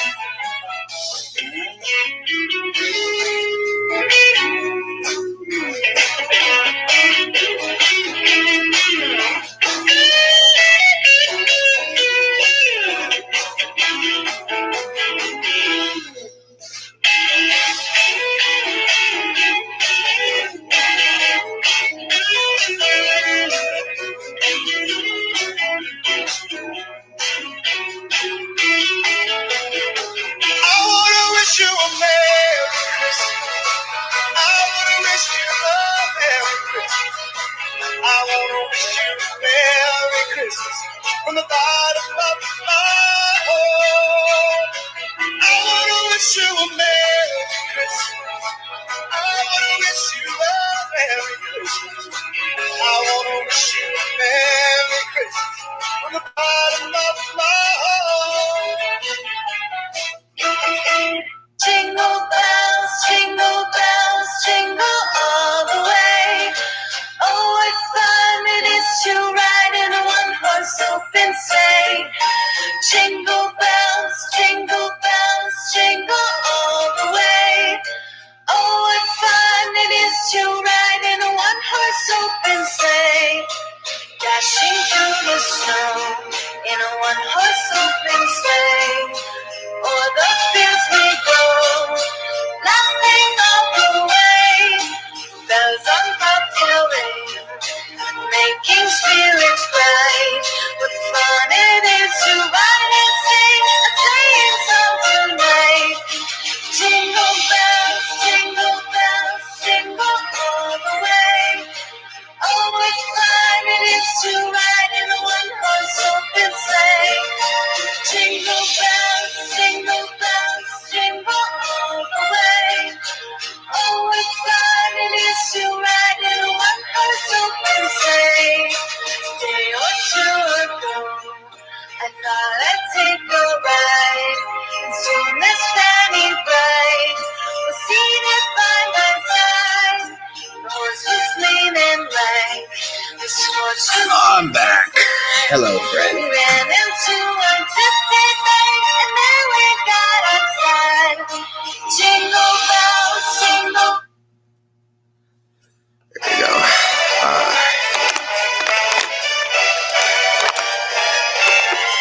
Oh, the weather outside is frightful, but the fire is so delightful. Since we've no place to go, let it snow, let it snow, let it snow. It doesn't show signs of stopping, and I brought some corn for popping. Lights are turned down low. Let it snow. Let it snow, let it snow. When we finally kiss goodnight. This isn't really a Christmas song, I don't believe, because I don't think they mentioned Christmas. But if you really hold It's a winter song. tight, all the way home I'll be warm. The fire is slowly dying. And my dear, we're still goodbye. As long as you love me so, let it snow, let it snow, let it snow. Just care if it's 10 below. He's sitting by the fire's cozy glow. He don't care about the cold and the winds that blow. He just says, let it snow. Oh, Lorenzo's here. Let it snow. We go Welcome. stars. Welcome. Yeah, sorry it took me so long. I had to wake up and eat some food. How was it? How was your food? Oh, I think it was like I had the turkey version of because I couldn't get like real sausage, so it was Yeah, mediocre. I mean, it's a mediocre version of something that's already kind of Mediocre. yeah. Exactly. It's like it's pretty good if you can get the different things to heat at the right temperature. I mean, heat up to the and not get like either undercooked or overcooked. Yeah, like the eggs. You got to get the eggs cooked, and you got to get the Yeah, meat. the cheese at a different temperature. I mean, Yeah. or it's cooked at a different time than the. That's the last thing I think to put in the microwave. Yeah, I Yeah. take it apart and then put everything. The eggs take a while to cook, Yeah, and that's the true. sausage does as well. But I think the eggs maybe a little more so. I'm just trying to figure out the right. I'm sure if I eat this for next few months, I'll have it all mastered. Yeah. But I might get tired. I think I might get tired of that. Pretty. By the time you Pretty. get it mastered, you're gonna be so done with Yeah, the egg yeah. muffins. That's You what don't I'm even want them saying. anymore. I am, but I did try a different kind because the other kind the packages open so easily and it always I get kind of when the Yeah. package is so like completely open at the store. I'm like, I don't know about that. So, I don't trust so it. huh? I don't trust it. Yeah, exactly. And so that's why I didn't get the kind I wanted. But I even mean, that kind I get bored of after a while. yeah, yeah. Like the Jimmy Dean. There was a time when I had the Jimmy Dean. They weren't the muffins. They were the croissant sandwiches. Yeah, I think that this is what I'm trying to remember. This might be more of like a croissant. And I think the other one I was getting was like muffins. Yeah, yeah. I used to like eat those like every day. When it's gotten to the point where I'm like, I can't eat these anymore. If I eat these again, I'm gonna throw up. Yeah, I think I'm going to take a break after this package. And All right, no worries. We're just here talking about all things good. What's going on with you, sir? Besides your breakfast, well, not much. any projects you got coming up? Not really. I've been focusing on my channel, but um, it's kind of confusing because I try to host like 3 shows, but they're all kind of near each other as far as like one's Thursday, one's Friday, and one's Saturday, and I'm not all that happy with they'll be stacked together. Everything overlapping, yeah. Yeah, because I'd like to be able to plan these shows out better, and actually have some energy too. Yeah. And it's hard for me to plan things out. Like there's a Saturday morning cartoon tribute stream, tribute to the old I think I've seen it. classic Yeah. Saturday morning cartoons, but that's hard to get people on Saturday mornings. Oh yeah. Saturday mornings I have to use my phone. Even then, it's like a different account because my main account is on my work. I don't know So if you know. Do you know Mecca McCheese? yes, I do actually. He's a good Yeah. person. So him, Skinny, and I.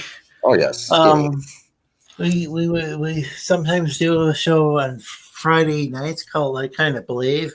That's really, but we all live in different time zones, and then Skinny's got to work a lot. So Yeah, I and think I Michael will sometimes do like a stream at what's like 3 a.m. my time because so it sounds like you guys are in the wacky West Coast time. Oh yeah, yeah. It's 7:21 right now. I think I joined one of your streams briefly, but I had to go because of my little one. I had to watch my little one, which is a full time job. Just came in to say hi that one day. And I remember we were weren't we on Skinny's channel? Yeah, because he's saying he was getting canceled or something. Is he getting canceled? I don't know. I think that's what he was. That's what he was saying. I think people attempt to cancel him like just about every week. I mean, seriously, like people are like somebody called him a freelance bigot before, and He just Or you owned don't it. have He to changed get his it? name on his Twitter handle to like Skinny the Freelance Bigot. Oh, did he? Yeah. He's something else now. Yeah. Oh, yeah. That was just one time. That was just one time where Yeah. people were just accusing him of wild stuff. And actually, he's a really nice guy. It's Just people are so sensitive nowadays. It's like yeah. I'd say anything. Yeah, Skinny's very great. Skinny's good. I like him, McCheese, El Morte. I don't know. Do you know El Morte? I'm not sure. I don't think he really streams a lot, but he's got a channel. He chills out Oh, in are you Minecraft. talking about? Wait. Her,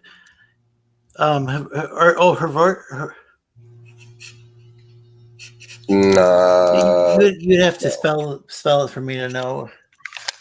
Hold on. I have to check myself. But yeah, he's a really nice guy. There's a lot of good people on the Twitters here. There's On the Twitters. her Volier, I think. Who? There's a guy who's like, oh gosh, I don't want to get this wrong.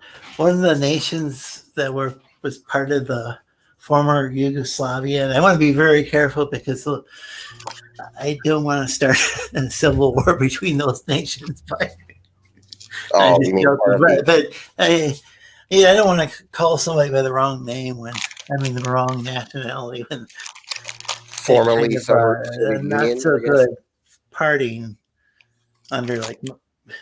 Milosevic, I think it was. Well, I mean, then again, I don't think it's just you and me right now. I only see one other person. That's you and. I know, like with like say the Czech Republic and Slovakia, there was a very amicable split. I mean, I think they're pretty happy with each other, but not all the countries that Yeah, they're not. communists though ended up. It seems like maybe sometimes there's these different ethnic groups that don't necessarily get along, but there's maybe some dictator who kind of forces everyone to get along. Yeah, I mean, you'd think there would be a nice dictator for once, but I don't think you could use nice and dictator in the same sentence. He's dictatorial. Yeah. He's dictatorial, but he's a friendly guy. Yeah, he's a nice guy. I mean, he'll shoot you if you don't agree with him, but he's other than that, he's pretty chill. There probably has been somebody kind of like that, but yeah, maybe. I think you'd like to think. I think the key is to maybe to convince people to believe it's for the better good. Yeah. But the problem is what happens when there's always going to be one person who's going, at least one person is going to rebel. Oh yeah, yeah. Nobody agrees on everything, so there's going to have, like, especially now, it's so divided. Our country is so divided. Oh yeah, it's crazy, man. Yeah, I don't even know, like, a lot of this stuff. I don't even necessarily fit into one faction or another faction. Even when it comes to, like, say, the nerd subcultures, I can't always figure out what faction I'm. I like what I like, and some people, I guess I got to the point where, like, if somebody likes this particular, they say comic book creator, well, that's good, But there's always going to be somebody who's going to say, "Oh, you shouldn't like that because I don't like it." Well, I don't. That's fine if you don't like it, but the fact is, I like it. Or if there's something I like, and it's like, "Oh, you should love that." Well, if you look at some of these celebrities, maybe, like say Mark Hamill, like his Twitter, what he says on Twitter is quite divisive, but or any of these like kind of Hollywood types, or but the thing is, like, that doesn't mean, like, if it's bad to necessarily like his acting or something. I don't agree with what he says, but I think I don't know. I think there's a problem where, and I even had this for a while, where I didn't always separate the artist from their art, and Mhm. I think that was a mistake on my part. Well, yeah, it's like you look at the artist and you look at what they've created. It's like it's perfectly acceptable and fine to love what the artist has created. At the same time, you don't have to like the artist. Like Michael Jackson, right? He's got good Oh, songs, yeah, yeah. but the story's there. It's like, okay, well, I like his music, but I don't really like him so much. So Yeah, it's really hard to even. It's hard for me to know exactly what he did, but whatever it seemed like it was pretty weird. uh, Even if it's just like, yeah, it just even if it's just kind of, even if it turned out he was just inappropriate, that you know, well, it's I still mean, not a really yeah, good it was like good the second person to time maybe he was. model one's personal life after. But Yeah. maybe as a singer, he had a lot of talent. Oh yeah, definitely. That definitely doesn't affect the fact that he's a good musician, talented person. Yeah, and it's the way with it's like if somebody that's the problem. If somebody boycotts, if somebody were start and I guess everybody's got like kind of a line in the sand, but like there's they might reach a point where they don't want to support somebody, but that's fine. But but when you get like people going around saying no, you can't support that person, that becomes Yeah, a problem because everybody's got kind of their own personal uh preference. yeah. Yeah, I feel the same way. What was I gonna say? Something. I feel like it's gotten to the point though where like these celebrities they say this to where it does affect their art to where there's like now that I know that they're just like they don't like people like me. I'm not saying Mark Hamill. I'm just saying like certain people say they don't like people who are. I don't know. There's a lot of celebrities who are I feel like are super racist out there, and I just Yeah, yeah. right? So Hamill got kind of a thing where he's probably like in the opposite direction. I don't want to get too political, but where Yeah, he's like, whereas I'm just kind of like I don't know, I'm not really into any sort of extreme on any side of the spectrum, but yeah, there's like there's people who will go like real extreme in the opposite direction, and it's like be like kind of like Archie Bunker or something. So at yeah, least Archie Bunker meant well. He just was kind of ignorant, and yeah, a little bit. he Yeah, a actually little bit. kind of adapted. They showed him adapting with the times too. I mean, he was still grumpy and he still politically incorrect, but they showed him actually being more tolerant as time went on. It's Yeah. kind of interesting. Well, Archie Barker, that was also a different generation too. You look back, it's like you look back at the '50s. You try to go back and say, "Oh yeah, we need to cancel this." It's like, but that's just how it was. You can't erase history because if you erase history, that's what the Nazis did, man. You want to be like a Nazi? It's like all these like people who say they're so tolerant are just acting like complete and total fascists. Both sides too. I'm not Yeah, saying one side or the it's other. really crazy because I'd like to. I think one can accomplish far more by just talking things over than like beating people up. And there's always these like two factions that are beating each other up nowadays. Yeah, always some It's so, belligerent. it's so silly. Well, Yeah, it really is. I'm It's sorry. I hope I didn't take things in a negative direction because no, there's it's all so right. much cool stuff too. Like you like all those songs you were playing. Yeah, There's just so much good stuff out there for people to choose from. It just might be a little hard to find at first, but yeah, and it should be good this year because it's. I mean, well, this time of year it's the holidays. We should all love yeah, each other and care for each other in a way, especially after this really bad year. You know what I mean? yeah, definitely. And there's probably more good music. There's actually is definitely more good music, good movies, good books, Yeah, comic books, whatever than I could ever, video games or whatever than I could ever possibly even know about, much less like listen play. to or play, or whatever. Yeah, So it's like, yeah, There's a lot of these channels where people just go and make negative videos. Oh yeah, they trash talk everything.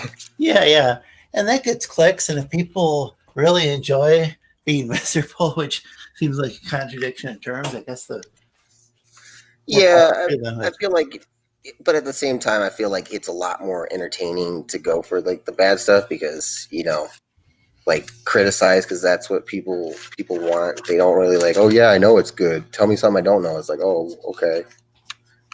Like yeah, a lot of stuff is entertaining at the time, but you go and rewatch those videos, and they might not stand the test of time as much as, like, say, a stream involving a bunch of classic Christmas songs that, oh yeah. like have become like kind of like timeless now. Yeah. Because Well, a lot of those songs were before I was born. What was that? A lot of the stuff was before I was born, or I should say before I was hatched. before I sprouted from the ground. Yeah, I mean that stuff was a lot of the stuff. Not the Jack, not like the Nightmare Before Christmas, but the other Christmas songs. A lot of them were like before either of us were around. Yep. Oh yeah, old songs, and they constantly redo them, and then they got some of these new songs, which is like, oh, kill me, please. Yeah, I mean, some of the stuff. Some of the stuff is that's a little newer isn't bad, like the Nightmare Before Christmas stuff, or even like Feliz Navidad, which, but I mean, I think that one's I don't remember how old that is. If they came out in the 80s, or huh? I think that's the 60s. Oh, really? Huh. I mean, some of the other stuff was like back to the 40s, I think. Well, like the stuff I'm talking about now is like that Mariah Carey song that's just overplayed. There's like celebrities nowadays. I just record Christmas songs that just sound like generic pop songs. It's like that's not. Yeah, I didn't even know. Is Mariah Carey still making music? Yes, she doesn't need to, but yes. I mean, yeah, she's probably got enough money. Well, my girlfriend, wife / fiance, whatever have you. I just call her my wife because it's easier. Yeah. She's a huge Mariah Carey fan, but she tells me, yeah, she's like a drunk. She's got her own winery, though. She's got like her own wine. It's like she's set for life. But yeah, she's apparently 50 years old. Wow. Yeah, she looks would never good. guess. 50 years. She looks very good. But, all that surgery will do that for you. Yeah, let's see. Oh, something about the Guinness Book of World Records. Songbird Supreme. Wait, that's not even something somebody can. How can the Guinness Book of World Records even measure who the Songbird Supreme is? That makes no sense. For opinionated question, I think that's more like an opinion question. Like they can't obviously have records. Like this is the best movie ever made. You can't give it a Guinness record for that. It's like that's a matter of opinion. But if like, oh, this is the tallest, if you could actually measure something, it's actually up. Yeah, it is the tallest. It's a fact. That's how you make the the statement. Because if you give records for that, Guinness record for like, oh, best movie, best soundtrack, it's like nobody's going to take the Guinness records seriously because they've already have award shows that give out best whatever, and B, it's opinionated. As I said, it's all opinionated. Yeah, speaking of like opinions and opinionated, well, John Oliver can be kind of that way, but he did do something that I thought was kind of interesting. Where, are you familiar with his stuff? Yeah, John Oliver. Yeah. He did something where he some of these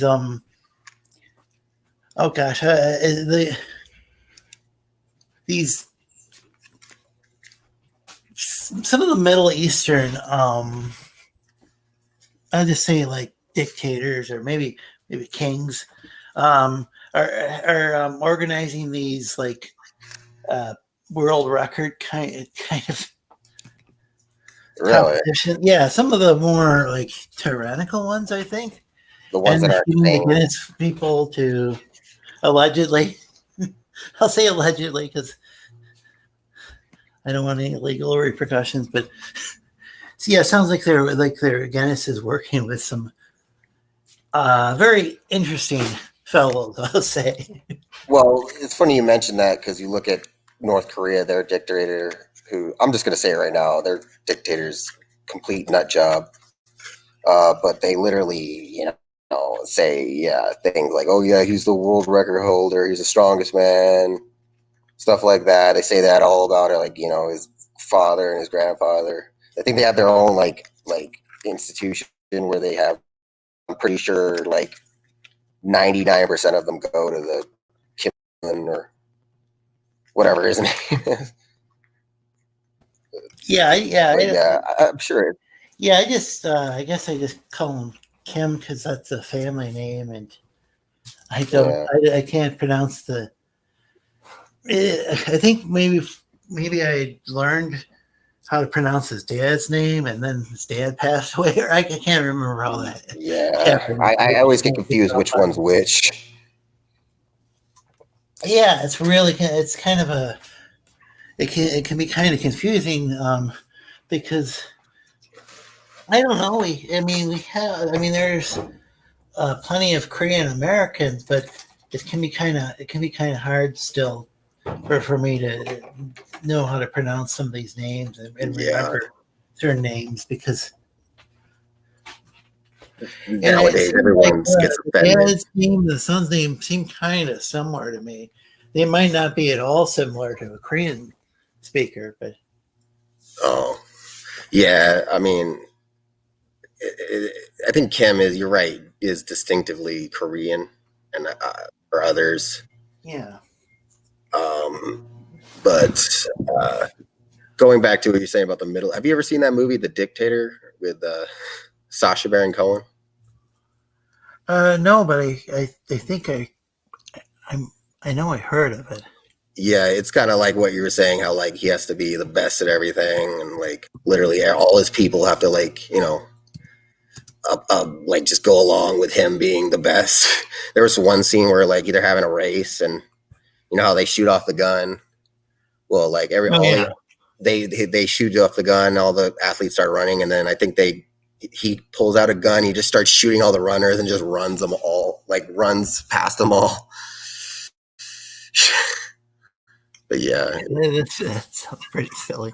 But yeah, I like I don't know, I haven't checked out his latest Borat film, but I like Borat his too. past stuff. Yeah, I like I the know original Borat. yeah, nowadays it's like it would be pretty hard to for him to go around and without people recognizing him. I think that's part of the movie actually, because everybody is like, "Hey, it's Borat" when he goes, so he tries to get like some kind of disguise. I enjoyed the I could original be wrong. Borat. I'm sure it was edited in a way to make certain people look bad. You know, Yeah, I it's know more from just mainly. even editing public access TV shows, they can just kind of slant Yeah, things. And I was just like putting together some videos with some friends of mine who are musicians, and wasn't like changing anything around for like wasn't staging anything for like any sort of negative purposes, but you can make things look a certain way. yeah, definitely splice things Just together.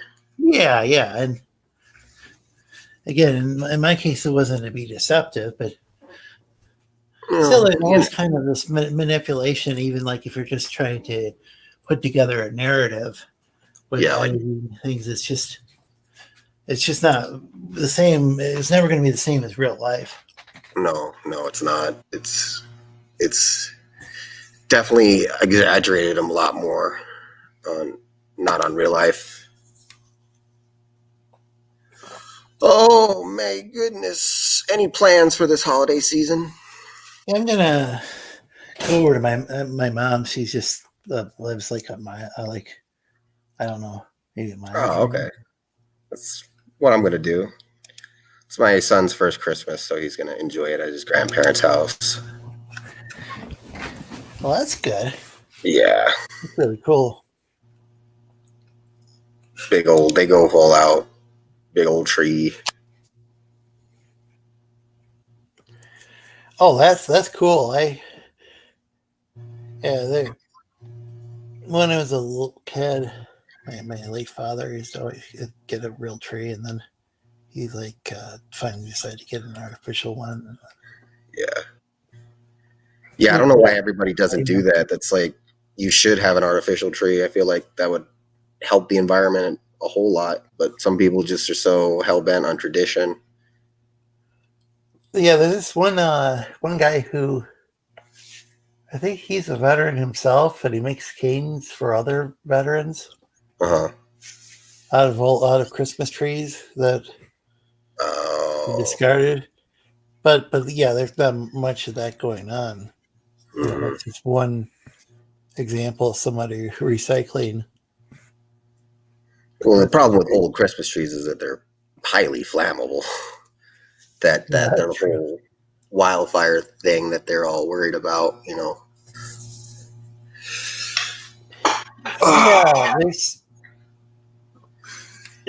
there were a lot of wildfires. Was it both in like California and like in certain regions of Australia? The Australia one actually was at the beginning of the year. There were some in California, some in Oregon, Washington. Some actually came to a little bit to Nevada, Arizona, but that was like the middle, or like, I want to say during the beginning of fall, when all those, you look at the pictures of San Francisco, it's just blood red sky. It's like something out of the Blade Runner movie. Oh wow! Yeah. And with Australia, would that have been during our winter and their summer? Yeah, that was actually before COVID hit. Yeah. But yeah, I actually had a friend of mine who went to Australia when this all happened, and when he came back, he says, "Oh, my allergies were a mess." Oh, I didn't even think about that. That would be horrible. Yeah, I think like over 20 billion animals were killed or something. Oh my gosh. Yeah, pretty bad. I know. Yellowstone had like really bad fire several years ago, and I might have still been in school when that happened, but so I don't know how far back it was. But then they decided to go and use like controlled burning. Oh, okay. And then to prevent that from happening, it just. I mean, I get the concept of that, but at the same time, like, I don't think it's still going to be 100% effective. Oh, yeah, probably not 100%. Yeah. But it got so bad because I think every time there's a little fire, they would put it out or something. Is what I'm guessing. Yeah. Wrong. They do that a lot for farms too. They want to clear their land, their crop. They just burn it. Oh yeah, that's actually something. What do you call that when that happens, like in the third world? No, it happens here too. Yeah, but there's some sort of name for it. Yeah, and I know with Louisiana, when I was a little kid, I don't know if they still do this. They would burn the sugarcane fields. Oh yeah, they do that in Hawaii. They did that in Hawaii. Yeah, yeah. I think sugarcane's actually flammable too. I'm not sure, but I think they try to burn it so it doesn't, get dried. I'm not too sure on this, but oh, that would make sense. Yeah. So there's like this, what do they call it? There's like a slash and burn, or I can't remember the name of a particular type of agriculture. Yeah, I don't either. Just controlled burn.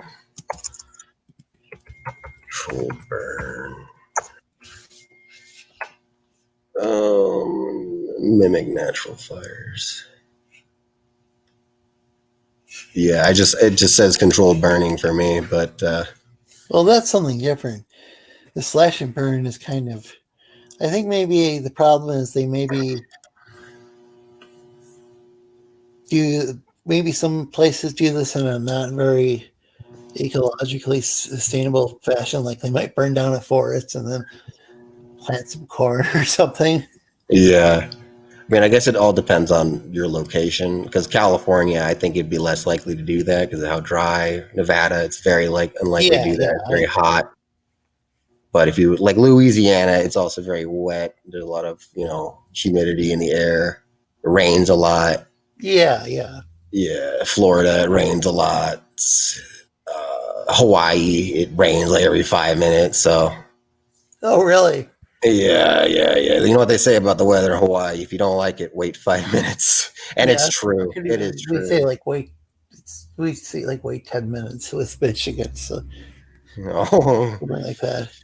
I've never been to Michigan. Is it cold where you are? Are you snowing? Is it snowing? Yeah, but there'll be times. There'll be times like I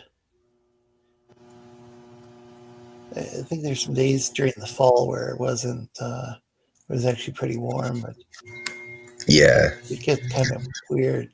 Some years we get more snow than others. Oh, really? Are you getting more this year than you would last year? Or are you getting? We haven't had that much. Oh, I okay. mean, it's not like I put my foot in the snow and it just is like sinks down like a foot or something. It's not that bad.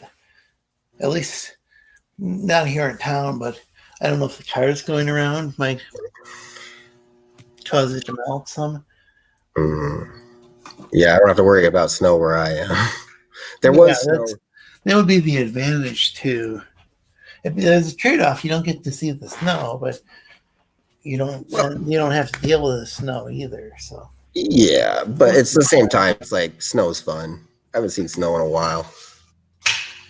It's a definite change of scenery, if you ask me, to see snow. But if you want to go see snow in Nevada, you have to go up to the mountains or go to California or Utah or go up north to like past Carson City.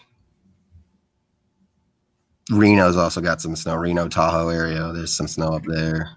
It snowed in Vegas. I want to say 2 years ago. I wasn't living in Vegas at the time, but they had snow on the strip.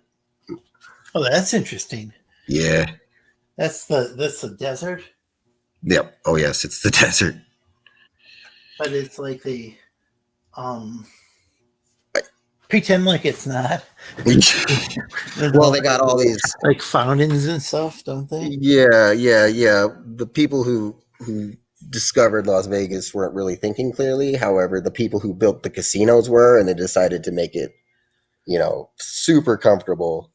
It's to the point where like you go on the strip, you barely have to go outside. You could just like go from, casino just by going through little tunnels. Oh, really? That's really cool. Yeah. But at the same time, you still eventually have to go out if you want to cross the street. And you go out and you're in the 120-degree weather, which is great. Oh, wow, that seems a little on the hot side.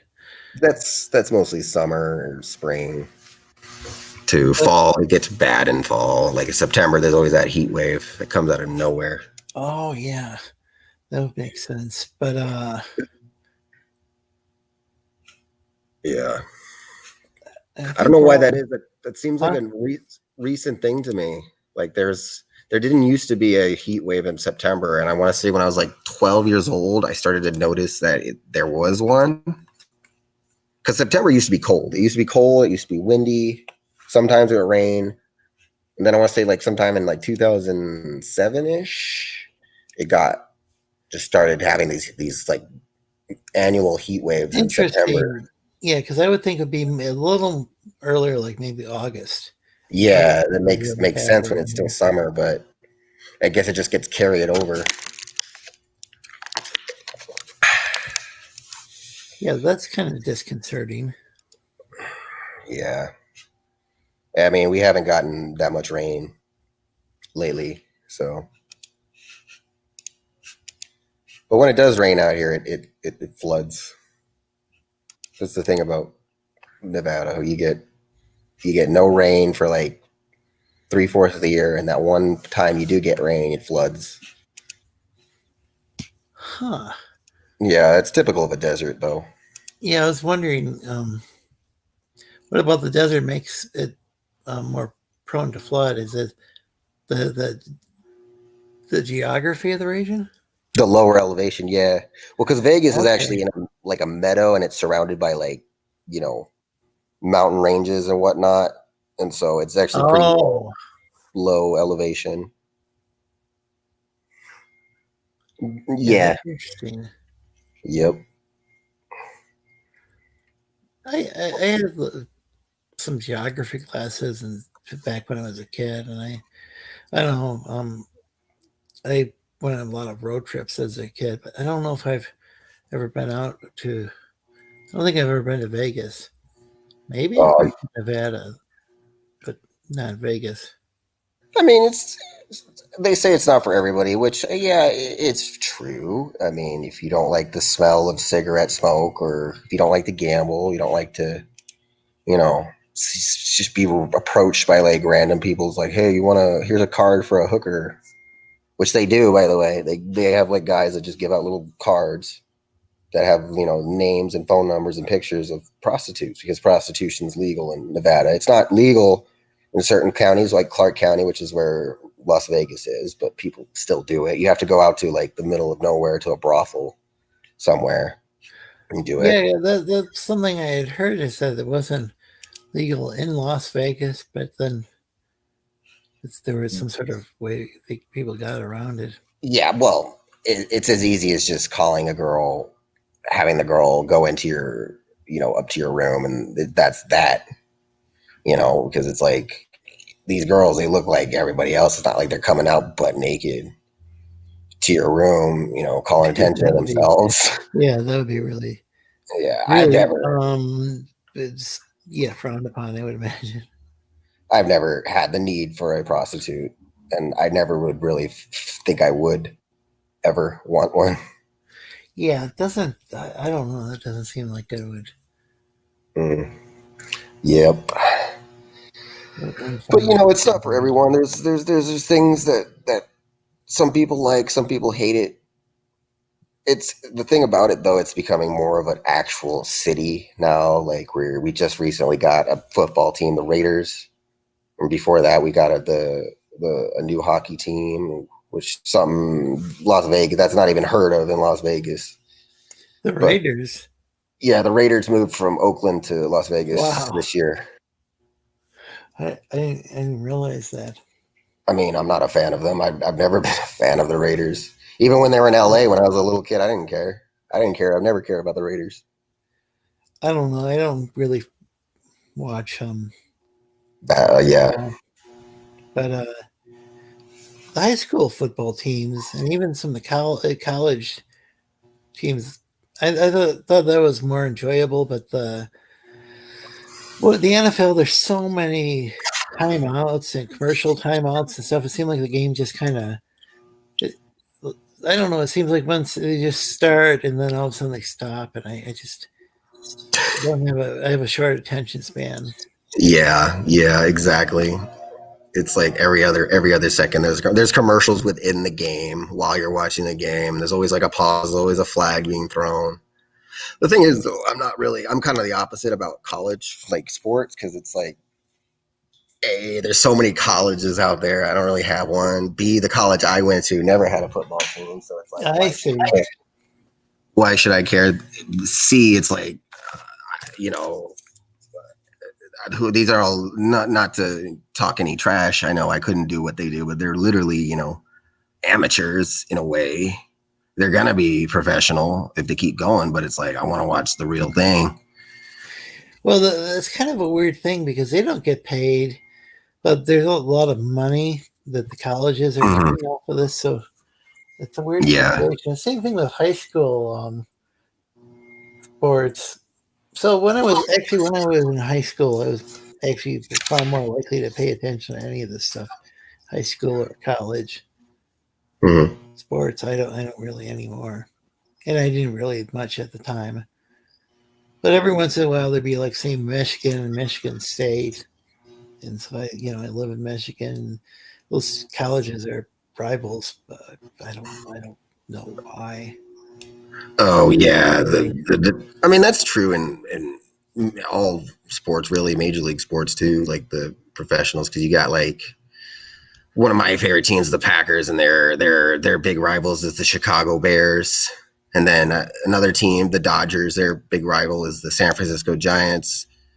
But I feel like school rivalries go deeper because there's also that what's the word where they're trying to advertise their school like our school's better, our sports is better. It's like one school's trying Yeah, to be better than it's the other school. some of that's manufactured. This form of marketing, Yeah, or exactly. in hype to get people interested in.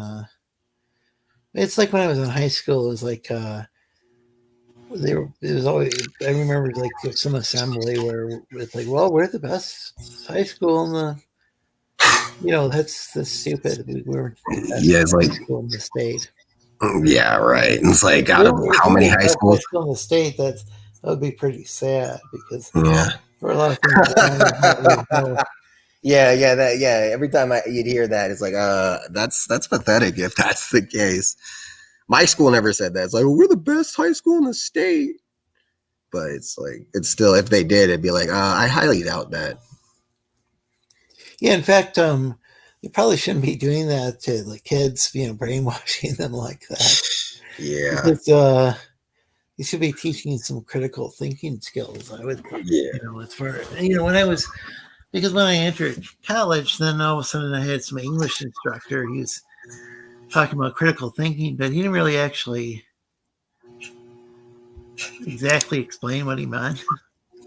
I've had And like people, he pointed out with different logical fallacies and how to avoid them, and he just wanted everybody to think critically. And I'm like, oh, that's yeah, I've had kind of a teachers hard that weren't transition like that. after high school. Yeah. I've had teachers who just put in videotapes and that they let the videotapes teach the class because they Like, weren't, like the math class where I ended up watching Star Trek.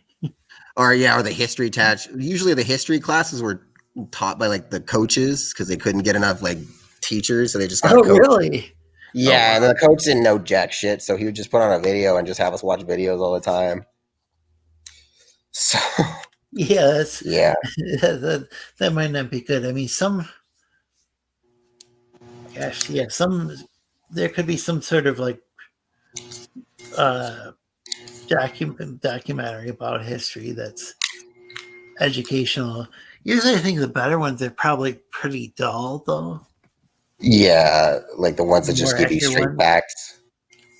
yeah. Versus like the History Channel started doing all those reenactments, and then after a Ancient few years, they aliens. ended up like. I mean, after a while, it's got really bizarre, and the stuff that they have on there, like, Yeah, really far fetched. yeah, it's like,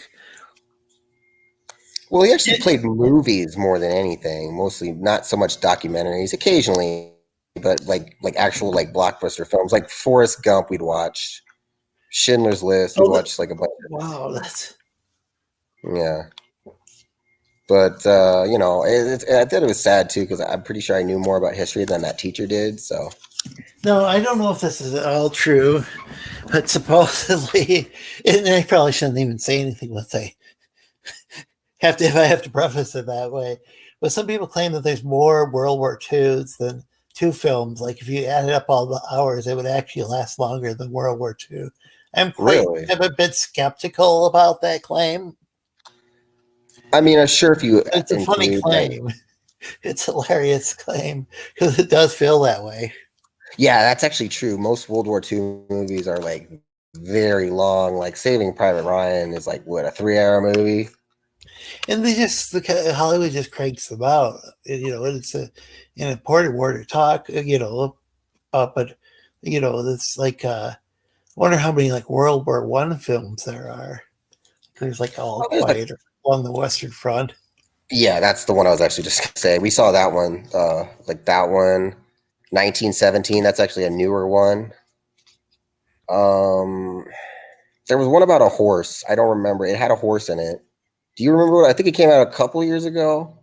That's it, like Mr. Ed goes to war. No, that would be funny, but no. Okay. Oh, a horse is a horse. And just gets shot. No, it was something about like a war horse. Because I think that the British would use horses, or the French, somebody would use horses on the battlefield, which is stupidest idea ever. Because they're getting mowed down by these machine guns, and your horse is just going to get slaughtered. So Yeah, I'm not sure about this, Wilbur. I can't do that kind of voice. Wilbur. Yeah, I wonder what the British equivalent to Mr. Ed is. What was that? I wonder what the British equivalent to Mr. Ed. Oh, I have Maybe, no idea. Maybe he drinks tea. I don't know. The horse from Mr. That would Toad. be awesome. He'd like like a real like proper kind of British gentleman horse. With like monocle and everything. Yeah.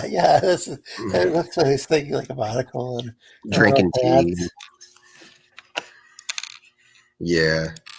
But I think the thing about World War I movies is that like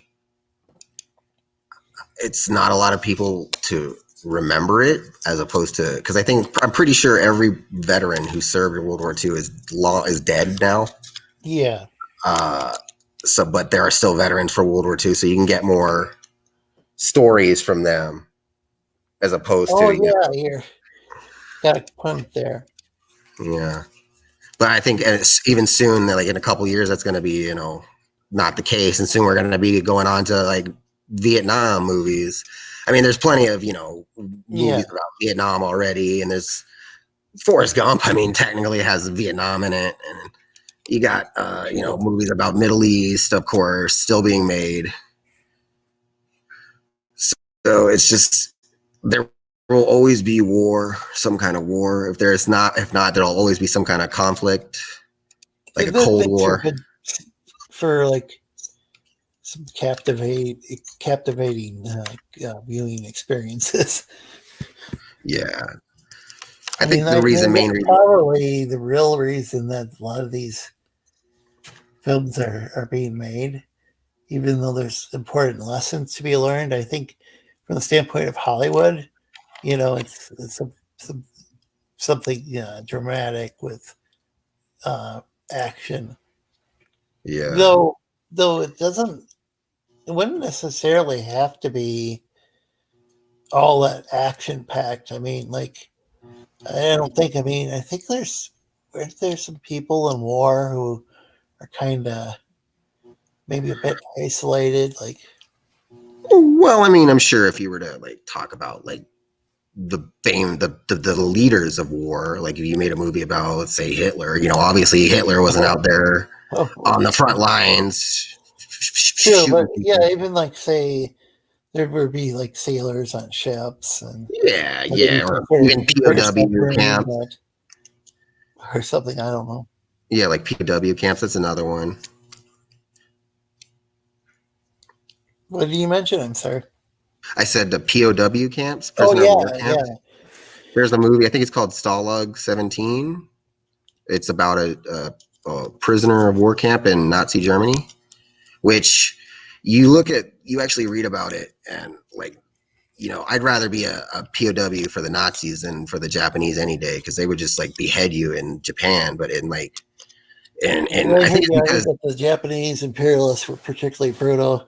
Yeah, but if the Germans were not, I think I've heard they were like that because they kind of knew that if they were like because the Japanese thought they were going to win the war nonstop. The Germans kind of had some doubt, so I feel like they eased up on a lot of the especially the American and Russian prisoners of war, because they knew like if they found out what we were doing, we'd be executed pretty much. But it's like, you look what you were doing in the Holocaust. It's like you're going to get executed anyway, buddy. So.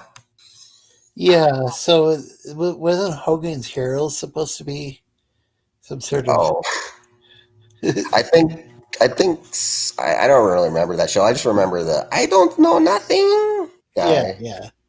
Yeah. Very interesting. I can't do the accent.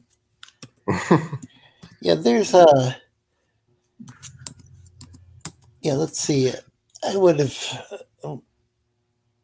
Oh well, yeah. It actually was on the air originally before I was even born, but of course it was still in like reruns. Yeah, yeah. I don't know how long most of these shows. I don't know what would be considered a long time for these shows because you look at now, it's like you have shows that have been on since the '80s, but back then, what would be considered, a successful show? Would it be a show? And I'm talking about at the time, not now, because now it's like, oh, it's got the nostalgia factor to it. But at the time, what would it make it a successful show? Because you don't have the internet, you don't have like people reviewing things like out in the open where you can like just click and see, oh, this show sucks, or oh, this show is good. What made a show like a popular show or a successful show? I know there's like ratings, but Yeah, the Nielsen's is what I was thinking. yeah, But I don't know at all how that works. yeah, because now you got like computers to determine exactly how many people are tuned in to a Yeah, channel or the show.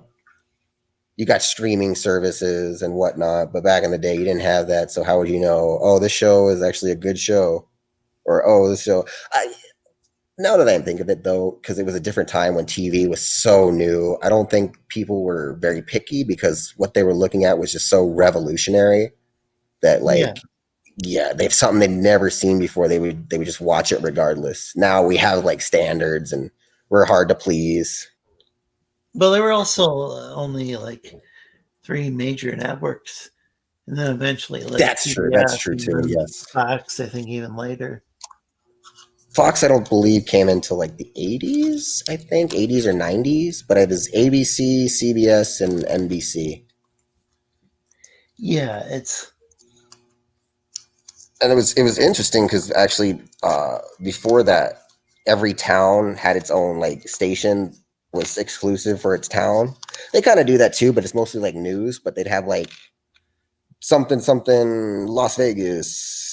It's a show that they only broadcast in yeah. this That's certain that's city. stuff pretty cool. I like the local, the old Yeah, locally produced shows. but that was back in the day. So Even like when I was a kid, there were all.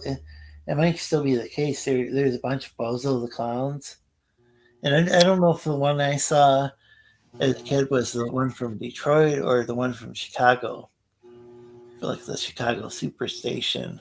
mm, WGN, I think it's Yeah, called now or something. yeah, WGN, yeah. Yeah, I actually get that for some reason. And so I don't know which Bozo the Clown was the one I grew up with because I found out there were a bunch of these Bozos. Yeah, I mean, I I was knew there kind were a of bunch of Bozos in society, but I didn't realize there were multiple Bozos the Clowns. Oh, there's a lot of bozos in this society, but bozos are clowns. I mean, there's a lot of clowns in this society too. So, Yeah. but I also remember there would be like Sesame Street back in the day. There'd be like you go to one part of the country, and it would be like Sesame Street for this town, and then you go to another part of the Wow. country. Yeah, I I, I That's I pretty remember cool. that. It was like not so much the Sesame Street show, but the channel it was on, I guess. And they would also have like things like when I lived in California, the KCT PBS, it would talk about like old history of California. Like there was this guy that would have things called California Gold. Do you know who Hugh Hausner was? Hugh Hausner? Hugh Hauser. He would go around to all these old places and be like, "Oh, look at how old and wonderful this is." Yeah, he passed away a couple years ago, but I grew up on him because he would go to all these missions, California missions, and if you ever grow up in California, have children, or go to school in California, they're going to teach you about the missions, which are these really old churches. They had back in like the 17th century or something in California, and he'd go to like every single one, and it was like an exclusive like show for California. So He voiced the Bexon in Winnie the Pooh. I don't know what a Bexon is. a what? Bexon. Mm. Baxon? Backson. He apparently was in the 2011 Winnie the Pooh movie. But he Hmm. But it says so. It's Huel Hauser. H.E. Hauser. Yeah, Howser. Yeah. So California Gold. Yeah, he had his own little thing, California. He wasn't even really from California. He was from Tennessee, and he had that like Tennessee, accent. Kind of like a hero in California. Oh, that's really cool. Yeah. Kind of sad when he died because he was like a big part of my childhood and whatnot. But Yeah, apparently he was only 67, which yeah, very sad, very sad. But you know definitely what? He young had a for great his life age. because all he did was go around to all these beautiful places and talk about them and meet a lot of people. And it's like that. What more of life can you get? You know what I mean? Like what else Yeah, could you yeah. get? So Well, that's really cool. But yeah, I don't know if we got any of those shows around here in Michigan. oh really? I'm sure not Michigan, now. there's this show called Outdoor Wisconsin. Oh, okay. So I don't know if there's anything like really all that. I mean, I'm sure there was back in like the Motown days of Detroit. They'd probably have their own like shows. Sure, they had Oh their own yeah, like music show, like live music show, kind of like a Lawrence Welk kind of thing, or like Ed Sullivan kind of a thing. yeah, Motown. That was more of a down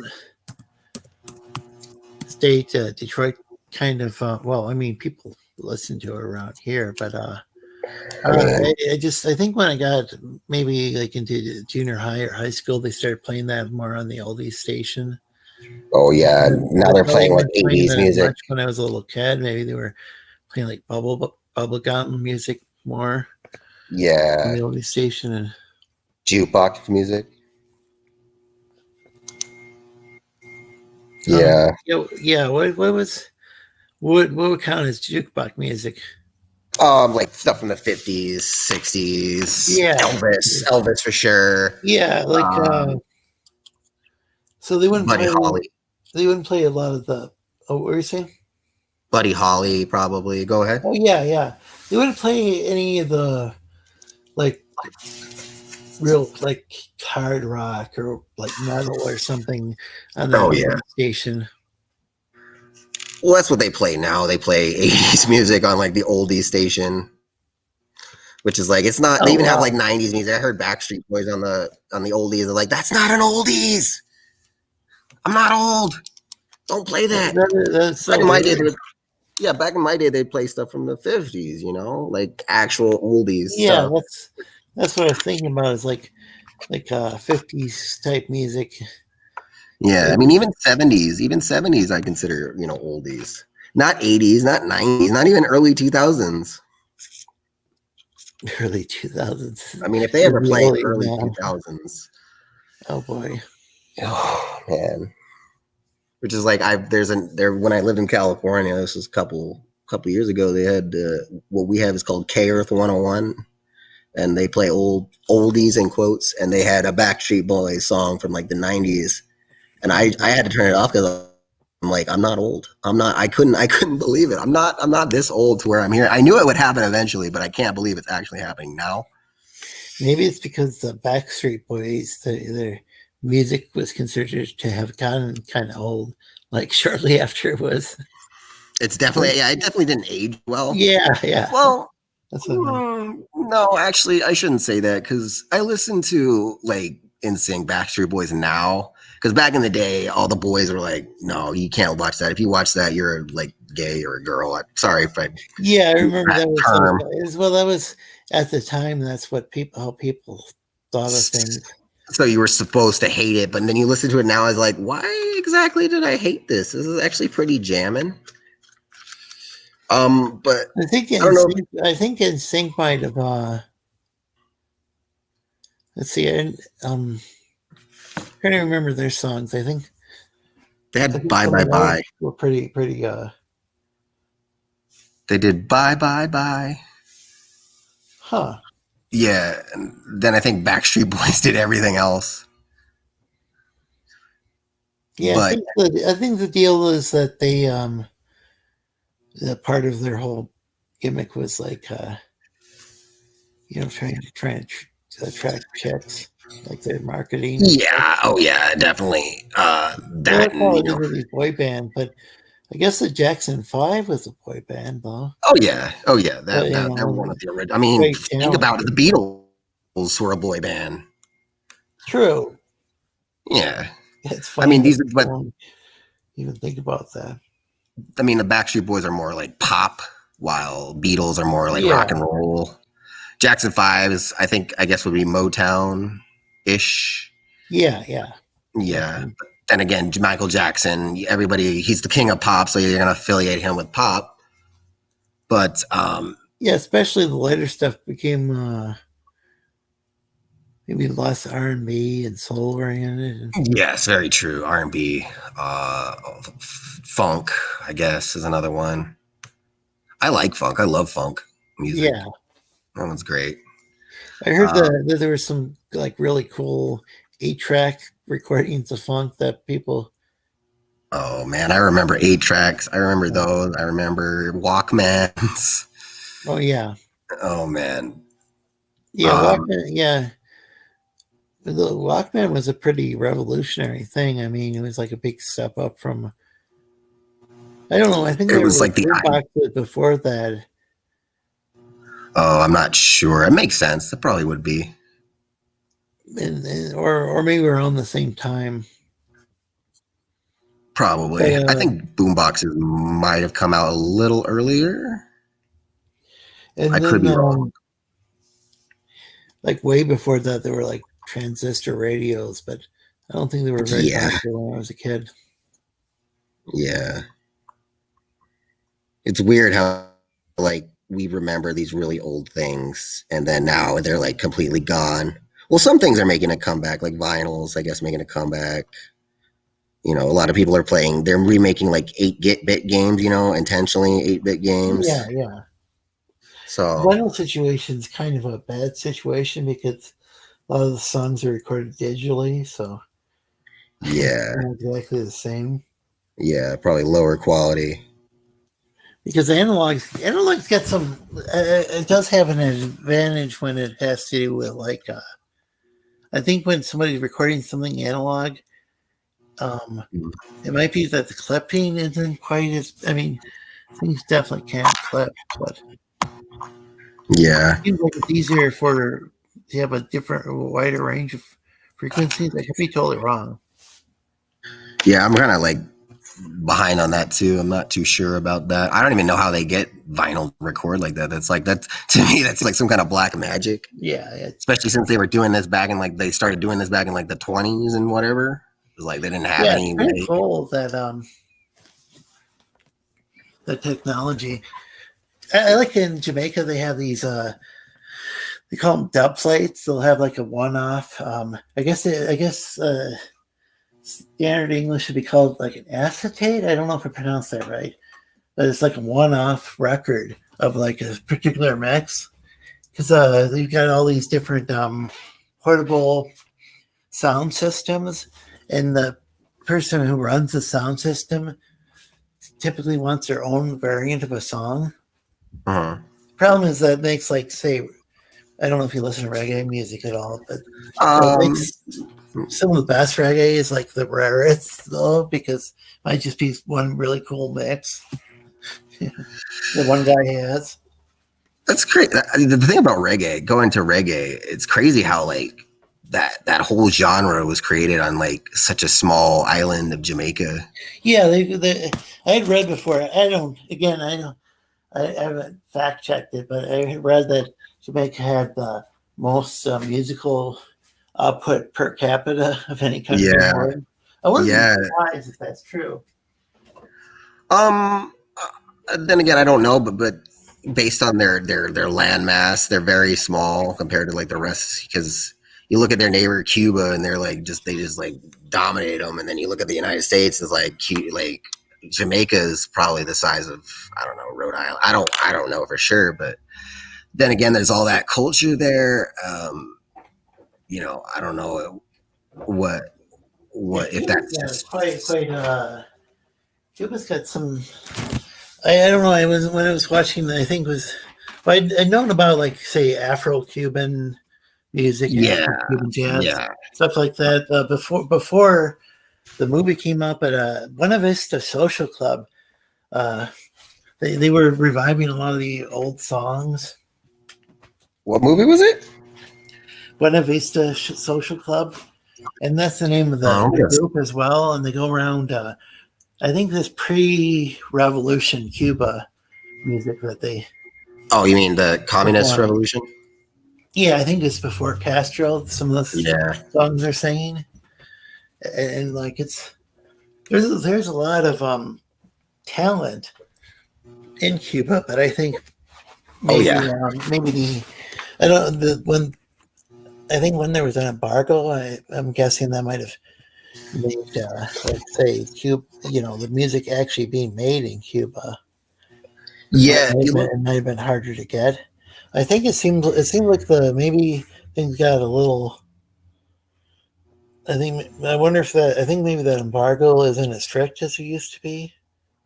I don't think it really exists anymore. I don't know. I know that the I think American Obama tourists are might have going. changed it. Maybe Obama relaxed it.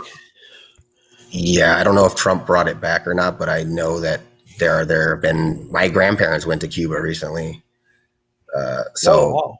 yeah, but that was again a couple years ago. This was under Obama, and they told me it's like going back in time to like again the 50s before the whole thing.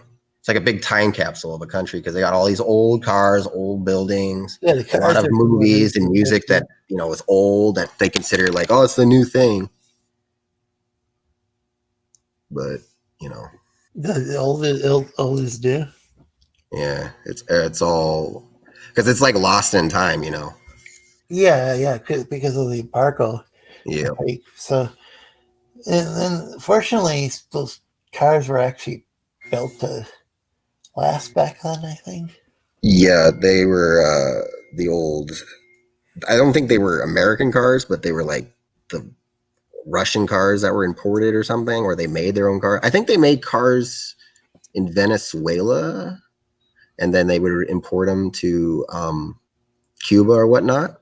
Because I know there's a trade partnership. There's actually, what is it? Is it like Venezuela, Bolivia, and Cuba? I could be wrong. But there's some sort of regional it trade could be, yeah, it's possible, yeah, because there's a lot of industrial work in Venezuela. They got a lot of oil down there, but the problem is their oil isn't like as clean and as rich as say Middle East oil. So that's why that can explain some of the that's why we haven't gone to war with them. Problems. Yeah, and so if the oil's not all that reliable, it could explain some stuff. Like in Brazil, their oil, like you can fill up a tank for dirt cheap, but it'll only last like half as long as if you would in the United States. Doesn't Brazil have like aren't they using like sugar cane for some sort of biodiesel? Something like a type of ethanol, yeah, or ethanol maybe. Yeah, something like that, but not as effective or as strong as oil you would find in the Middle East. I don't know why that is. It's probably just the geology, location. Yeah, I think one location somebody starts off at can really impact. Yeah, things turn out like what was that? What do they call that? Blood germs and steel. The what? There was a book about how different cultures thrive because of their location. Oh, like an adaptation kind of a thing, yeah. Like how people thrive in like these island countries. Guns, Germs, and Steel. That's The the name of the Fates of book. Human Societies. Hmm. It was previously titled Guns, Germs, and Steel, a short history of everybody from the last 13,000 years. Well, yeah, that one's a little too long. You can see A why they kind short of changed the history. name. Yeah. Of everybody for the last 13,000 years. Yeah, that doesn't seem Yeah. possible. How do you make an abridged version of 13,000 years? That's what I want to know. Just like say, oh, we were Yeah. born, we did a couple things, and then we die. We're all dying, and we're still living today. The end. Yeah, it was published in originally in 1997. It's fascinating how, like, even in like a time like 97, where so much has changed that literally you could add like 500 pages more of just what's happened within those past years. Yeah, that's what I was gonna say. Is I'm not sure if it's been updated.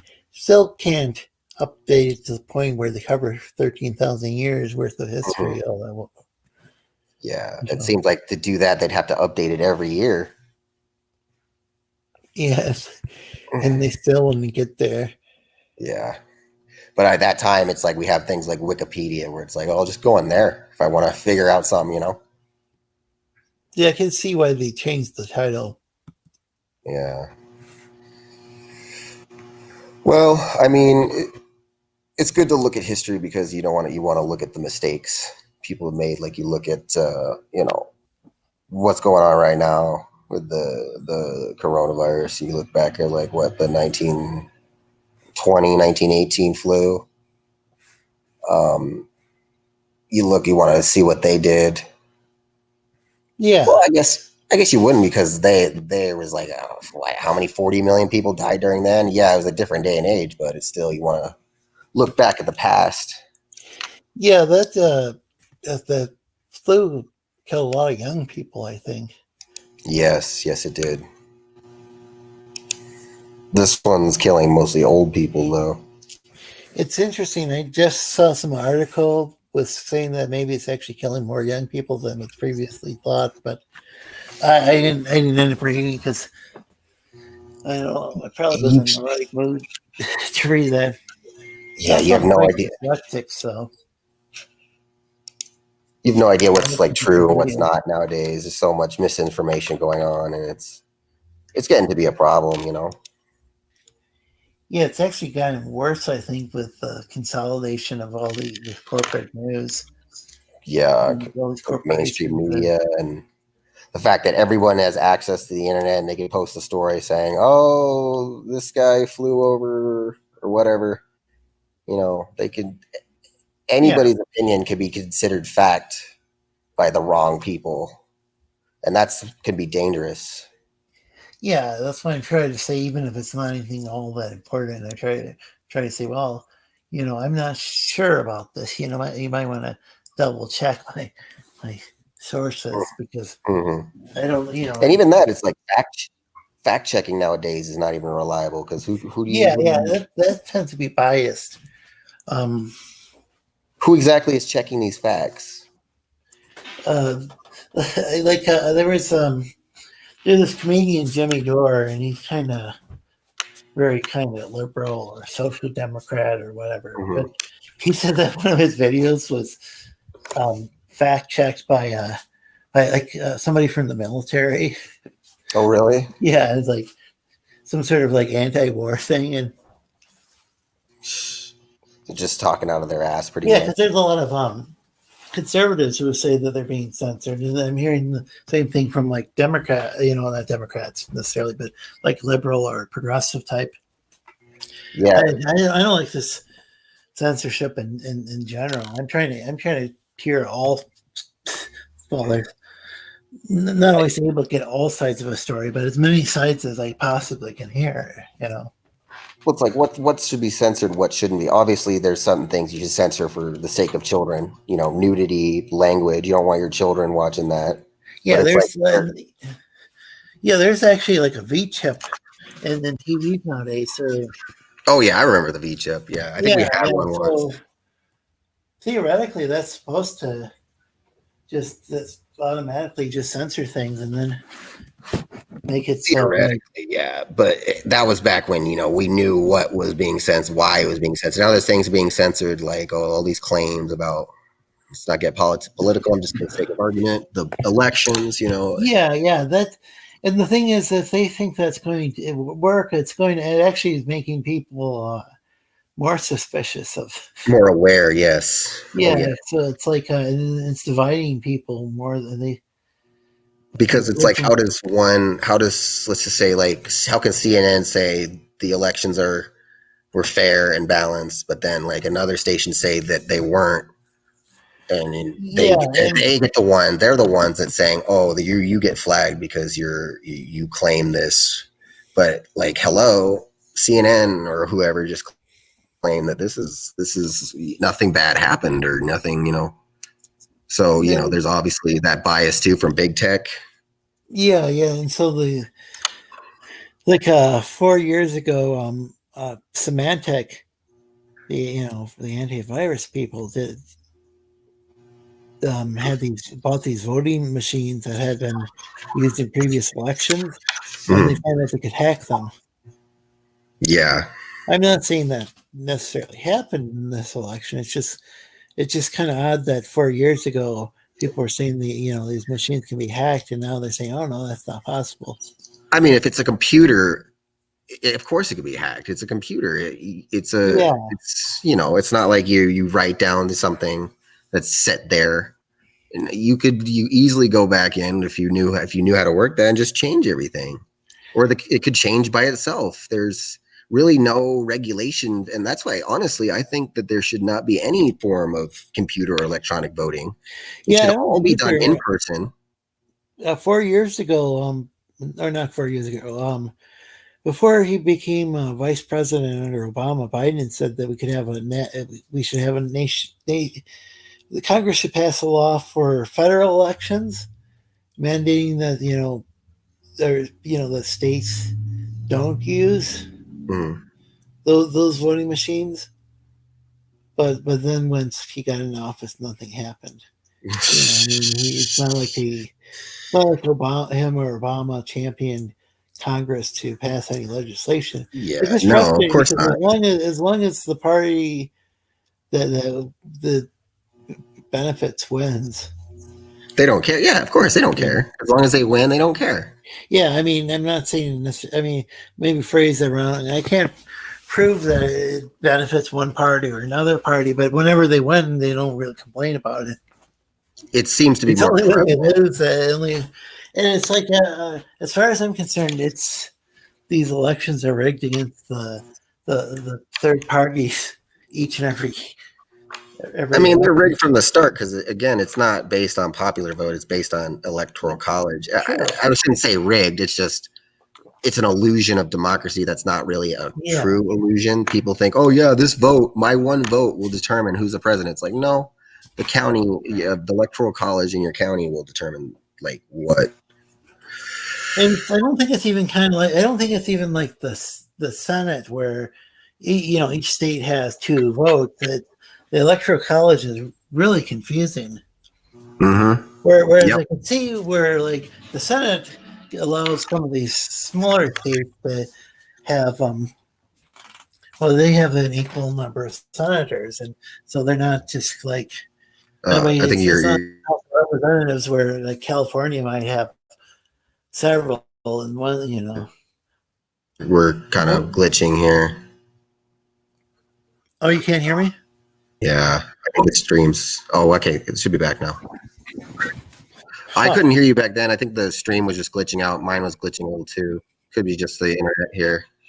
Well, the Senate Could you makes actually sure repeat what you were that saying just like a couple seconds ago?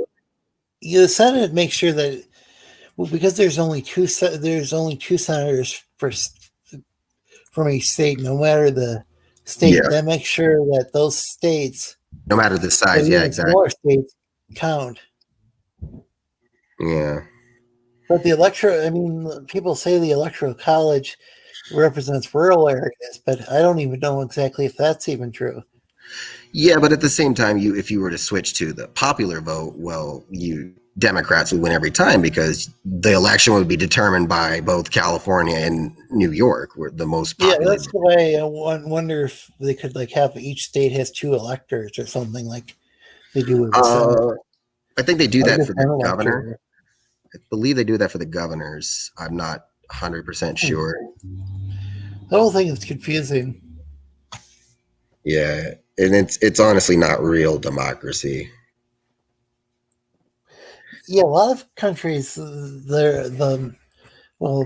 vote for let's see, a ruling party, Yeah. and then they appoint a prime minister. I I think think.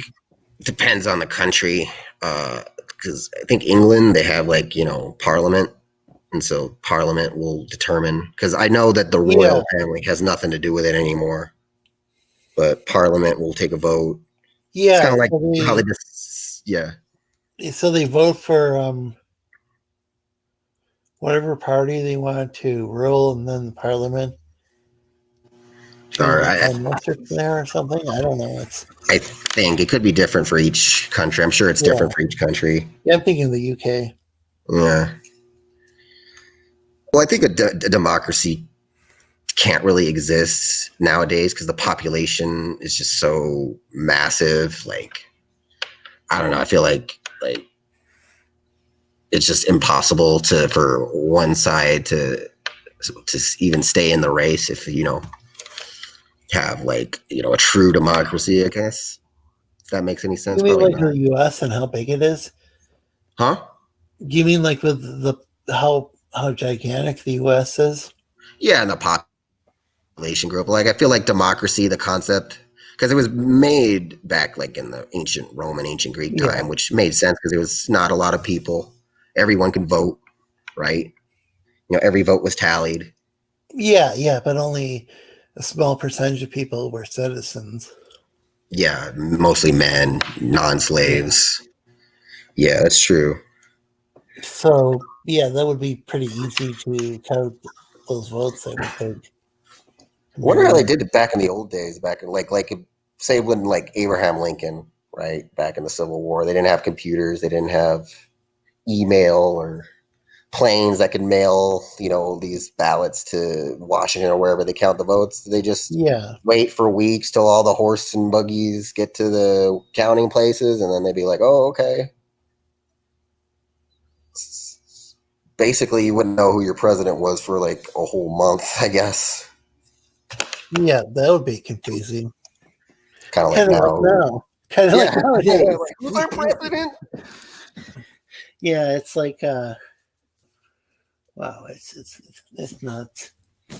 Yeah. But I don't know the solution. I do think there should be some sort of at least standards for federal elections. Oh yeah, like for one, voter ID. That would help. Hey, we have that here in Michigan. One thing I can't remember what state it was, but there was some or even what reservation, but there was one reservation where I heard of where the places weren't really marked all that well. Yeah, like the people's addresses. Oh, okay, yeah. So that could be an issue, and it's like if people don't know where they live because things are yeah, you're off by like one number, and your vote's not valid.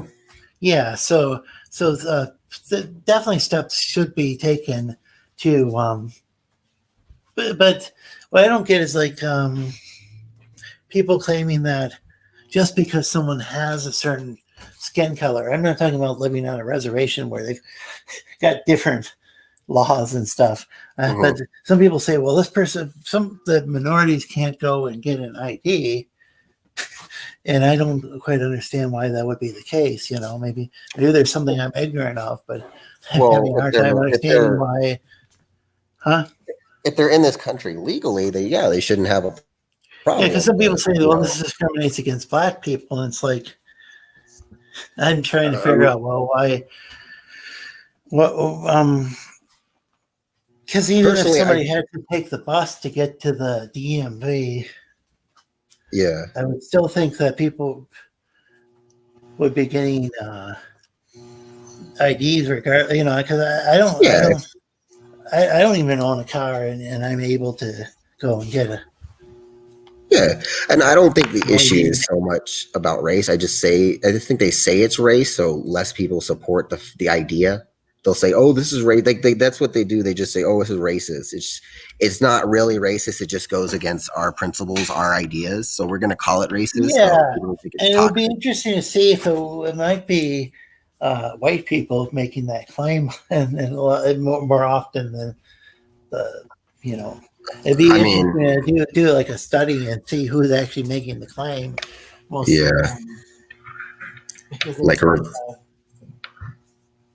like it could be reverse racism. Yeah, yeah, it could just be some like well-intentioned white person who has some kind of racist ideas about what other minorities are capable of doing. yeah, Now, yeah. if somebody said, this is discriminatory against the poor, and Right. and then like and maybe some of the poor people in inner cities maybe are more likely to be of certain ethnic heritage. Okay, that would make more sense, but just saying, well, that person's of that skin color, therefore they're not able to get an ID. That seems like a very racist claim. Yeah, because it's not like there aren't poor white people. There's tons of them. They're living in Yeah, like, yeah, and it also makes it seem like just people if they're a certain color, they're incapable of doing things. You yeah, know, I mean, like the big problem I think would be if somebody, let's say the DMV is like way across town and there's not very reliable yeah, transportation in that town. yeah, and I mean that could be maybe even an issue in my town. right, but that wouldn't be race as they so No, claim. it would be more of a class issue, Yeah, or yeah, exactly, and you one can't thing base that I class think based on that needs race. to be talked about a little more is these class issues. I think that's getting neglected. Oh yeah, definitely. And I think there's a lot of abuse by the upper class. You know, just how they act, especially now during the coronavirus. How these governors act, how they do say one thing, they lock down their state, but then the next thing you know, you see take pictures of them at like family gatherings at restaurants and stuff Yeah, without masks. and like yeah, I've heard about that. Like Gavin Newsom, who not going to be a governor for long. I'm just saying that right now. Everybody I know who lives in California hates him. Even people in Nevada hate him. A lot of people I know out here moved to Nevada because of him. Like this year, Is he? Which party is he from? Is he? he's Democrat. Okay, yeah, that's Yeah, not too surprising, but I think it goes on. There's probably some Republican governors doing the same thing. I don't know. um, No, they not tend to oppose. not They tend to be really. a little more opposed to the lockdown. Yeah, because you look at Florida, you look at Texas, they're not locked down. They're not. They barely. I don't think they really wear masks that much. Because our governor, Sisolak, is Democrat, so we're not as bad as California per se, but it's still like a lot of things are closed. But if you go to like Florida or Texas, you know they're run by Republican governors, and they're for the most part open. Yeah, it's an interesting situation. The especially when there's these politicians who are just like I can't remember if it was the House or the Senate that was having some sort of they're like some sort of dinner and Probably some Nancy real Pelosi. fancy dinner. Nancy Pelosi. Yeah, that was Newsom. He had a dinner, and then thing is, Nancy Pelosi is. I mean, Governor Gavin Newsom is Nancy Pelosi's nephew. I've been told. So Did there's you ever all. see the? Do you see the video where she's showing off her gourmet ice cream and her like? I don't know if it was like can't remember the exact price. Like it was $17,000 or $20,000 or On an ice cream? No, her freezer. Oh my Yeah, god! no, the ice cream wasn't that expensive. It was probably No, I never heard of that. yeah. Yeah, she's like I think she's one of the She's a Speaker of the House. yeah. I think she's from one of the wealthiest districts in the country. Yeah, San Francisco district. She's from California. They're all from California. Her, Kamala Harris, they're all from California. Yeah, Newsom. yeah, Yeah, they're either from California or New York. So yeah. It's a bad situation. yeah, Yeah, I don't. I'm an independent, so I don't. I'm not happy with any of these politicians. I I know mean, I have friends who went off and became politicians, and I mean, just local politicians, and that can be even that can be a bad situation. And it's just Traverse City was like we're a small town. well, I've mentioned my city before on air. Some people are like, "Oh, you're doxing yourself." It's like, yeah, yeah, I get what you mean. huh? I get what you mean because there's a Yeah, lot it's of like so I know some. I mean, I know the mayor. And yeah. he used to party with a guy, and just it's just kind of disappointing once people become politicians. Like he just his whole thing was. I remember when Obama was president, he went and criticized Obama, but he would go and like have Facebook posts after post criticizing other parties, even the libertarians, which my I mean is don't even have that big of a presence around here. I don't think. Hmm. Maybe one of the counties around here has some I Libertarian. remember like the Green Party had like a drain commissioner, A what? a drain commissioner, and I don't even know what the drain commissioner does exactly, but Okay. That's why I don't vote for the Green Party because they have all these like weird positions. well, what I'm saying is like I don't know but the drain commissioner, I don't know what they do if they handle like the sewers or what. Yeah, I have no idea. But I mean, it doesn't seem like it's not like I don't know if the city commission actually formally has like Democrats or I mean, as far as what they're calling that position, or if it's supposed to be a Um, nonpartisan thing around here.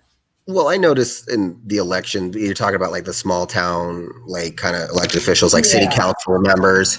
Yeah, I don't really see their preferences on either the ballot sheets or their ads. So it's not like you don't really know, I guess. And I don't know if they probably do that intentionally, so they could not try to be biased or try to turn off anybody.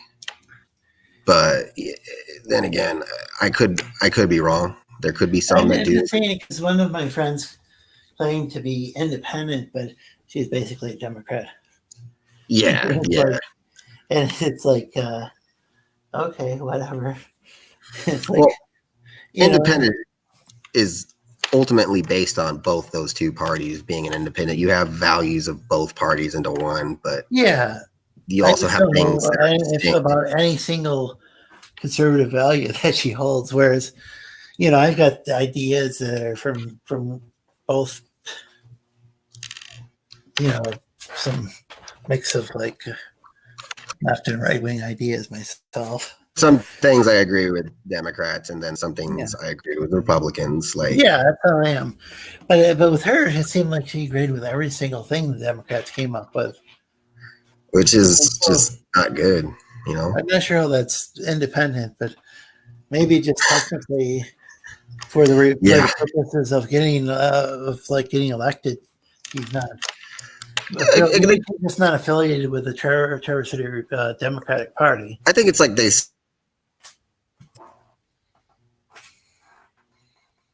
You there? Superman are probably.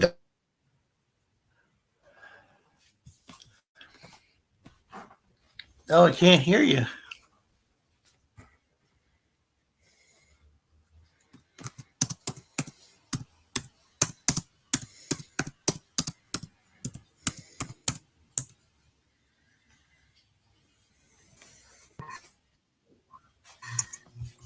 You there? Oh, there we go. It's back. Yeah, I couldn't hear you for a while. Yeah, my connection went out. I'm not sure which end Yeah. that was on. I think it was mine. I'm at my work computer. It's really bad. Oh, you're at work? It's every bad. Oh, Yeah. Yeah. But I'm pretty much all alone, so Oh, you're not at the Sizzler like Nigel used to say? No. I'm not sure if that's I'm really his place of work or if that's just a joke or. Well, he doesn't. I don't think he works at Sizzler because Sizzler's out of business. But is it? Yeah, and then yeah. Part of his lore is that he used to work at the Sizzler, but now he works at Applebee's. But then again, Nigel is kind of a character. I mean, literally a character that. I love Nigel. I think I love Nigel. He's great. There's Nigel. I think he's great. I think we should have me and him. We're gonna have like a playthrough. Speaking of, I wonder where he is. Yeah, you're right. He does work at Applebee's now, huh? He's always saying he's on break playing these games. Like, how are you on break playing these games? You bring your PlayStation and your TV with you? I'm not sure. Like, no, he says he washes dishes, so I don't know. Like, none of the story makes any sense, but that's his. You never know. Backstory. It could just be like a ploy, just to get people off his back. Yeah. I mean, I doubt he actually says where he truly works. Yeah, true. I mean, it makes sense, especially nowadays when every opinion people have is a controversial statement. So, and you'll get like canceled for having it. So yeah, even like Jerry Seinfeld, who I don't even think is all that edgy these days. I think his show was like in the 90s, but even he says he can't play at colleges without upsetting people. It's like, when's it going to end? When is comedy officially going to? I think comedy is already dead. Like mainstream comedy, all the comedy left is like in the shadows. You know what I mean? Yeah, it's kind of weird. Those late night talk shows. I mean, some of them would like say the Tonight Show. Johnny Carson might play it. Kind of safe when he was back when he was still alive and hosting the show. Yeah, but it wasn't like this. It was like just one particular slant that everybody was. All these guys repeat the same thing. They seem kind of interchangeable nowadays. Whereas Carson would make fun of everybody. Yeah. Fun of Joe Biden back in the day. It's like you can't even if you're in mainstream media, you cannot, for the sake of your life, take any statement against the Democrat Party. And I think it's kind of harming that party too. It is, because it's like you look at all these celebrities who support it, but you don't hear from all these other celebrities like, oh, whatever happened to this guy? Turns out he's like a hardcore Republican, but he can't say anything about it because they'll attack him.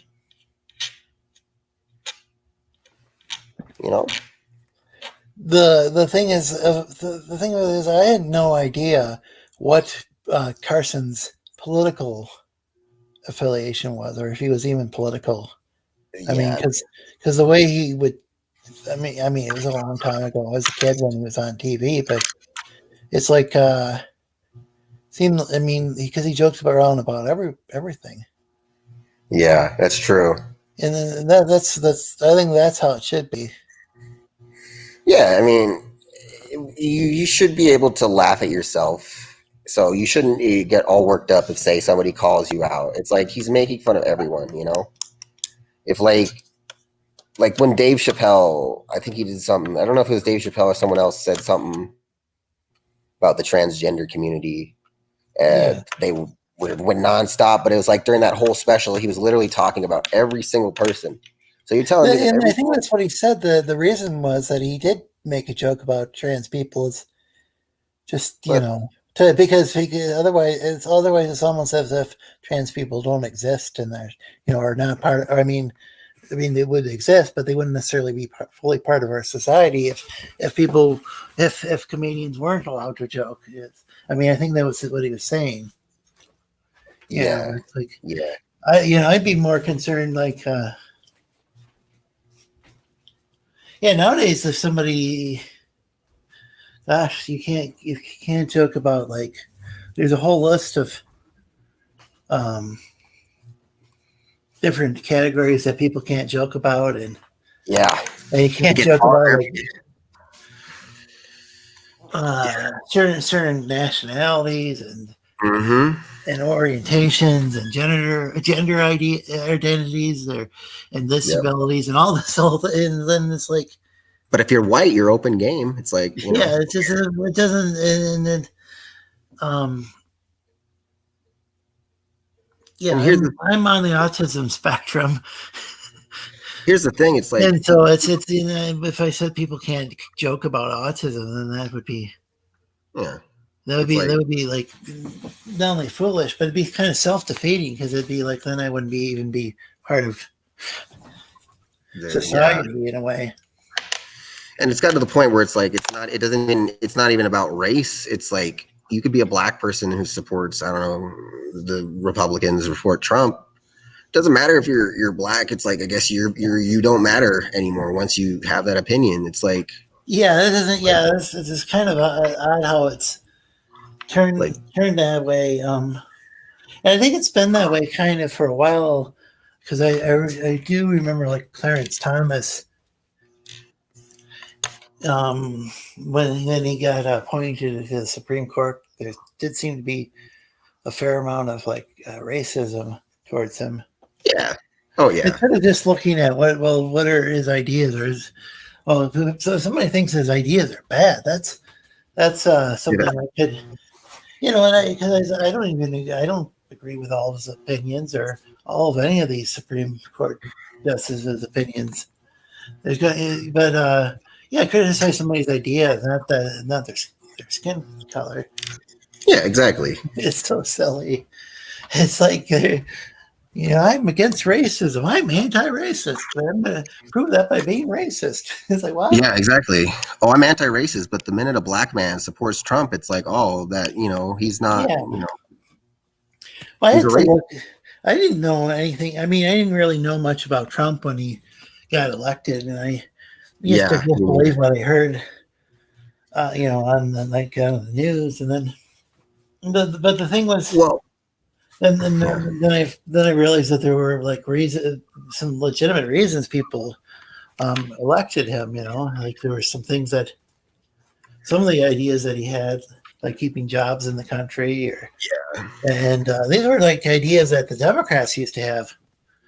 That's exactly the same exact ones, but they're bad ideas because he said it.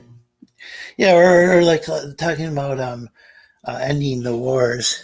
No, he actually did some stuff like in the war of Afghanistan. Like he dropped a bomb that was like the biggest non-nuclear bomb, and he bragged about it. But that doesn't make the news because that's something the Democrats would do if they were in. No, they wouldn't. They wouldn't drop a bomb. They would give more money to the terrorists because they want to be there. They're just warmongers for some reason. It's like it's all insane. It's like and it's the exact opposite of what I would think things would be. Because it used to be there was like an anti-war left, but in this country, but I don't see what happened to it. I guess there's always been these kind of isolationists, kind of like I think like paleo conservatives, maybe are a little more tend to be a little more isolationist. Yeah, like someone like say Pat Buchanan. Oh yeah, him. Nixon's speechwriter back in the day. Yeah, Nixon's kind of weird. Like today, he might be considered liberal. Yeah, that's true. JFK would be considered Republican nowadays, probably. Yeah, it's crazy. Yeah. So all right. It is the 9 o'clock hour. I actually have to sorry to make things political. Yeah. That's all right. I'm actually going to end the show today, but thank you, sir, for coming on in. I'm glad I had one guest, and I'm glad it was you. This video will be uploaded to my YouTube as soon as it's done processing or whatnot. But It'll take about 10 days. Yeah, because it's like a 3-hour. Seriously. But I Well, want to thanks thank for you for having me coming. on. No problem. All right. So you have been tuning into Cactus Talk with me and my special guest, Mr. Lorenzo. Tune in again. I don't know what time. Probably might try tomorrow, but we'll see who else. Probably go live probably next week. Glad to have you, sir. I'll see you on the Twitter feeds. Take care. You too. Bye-bye.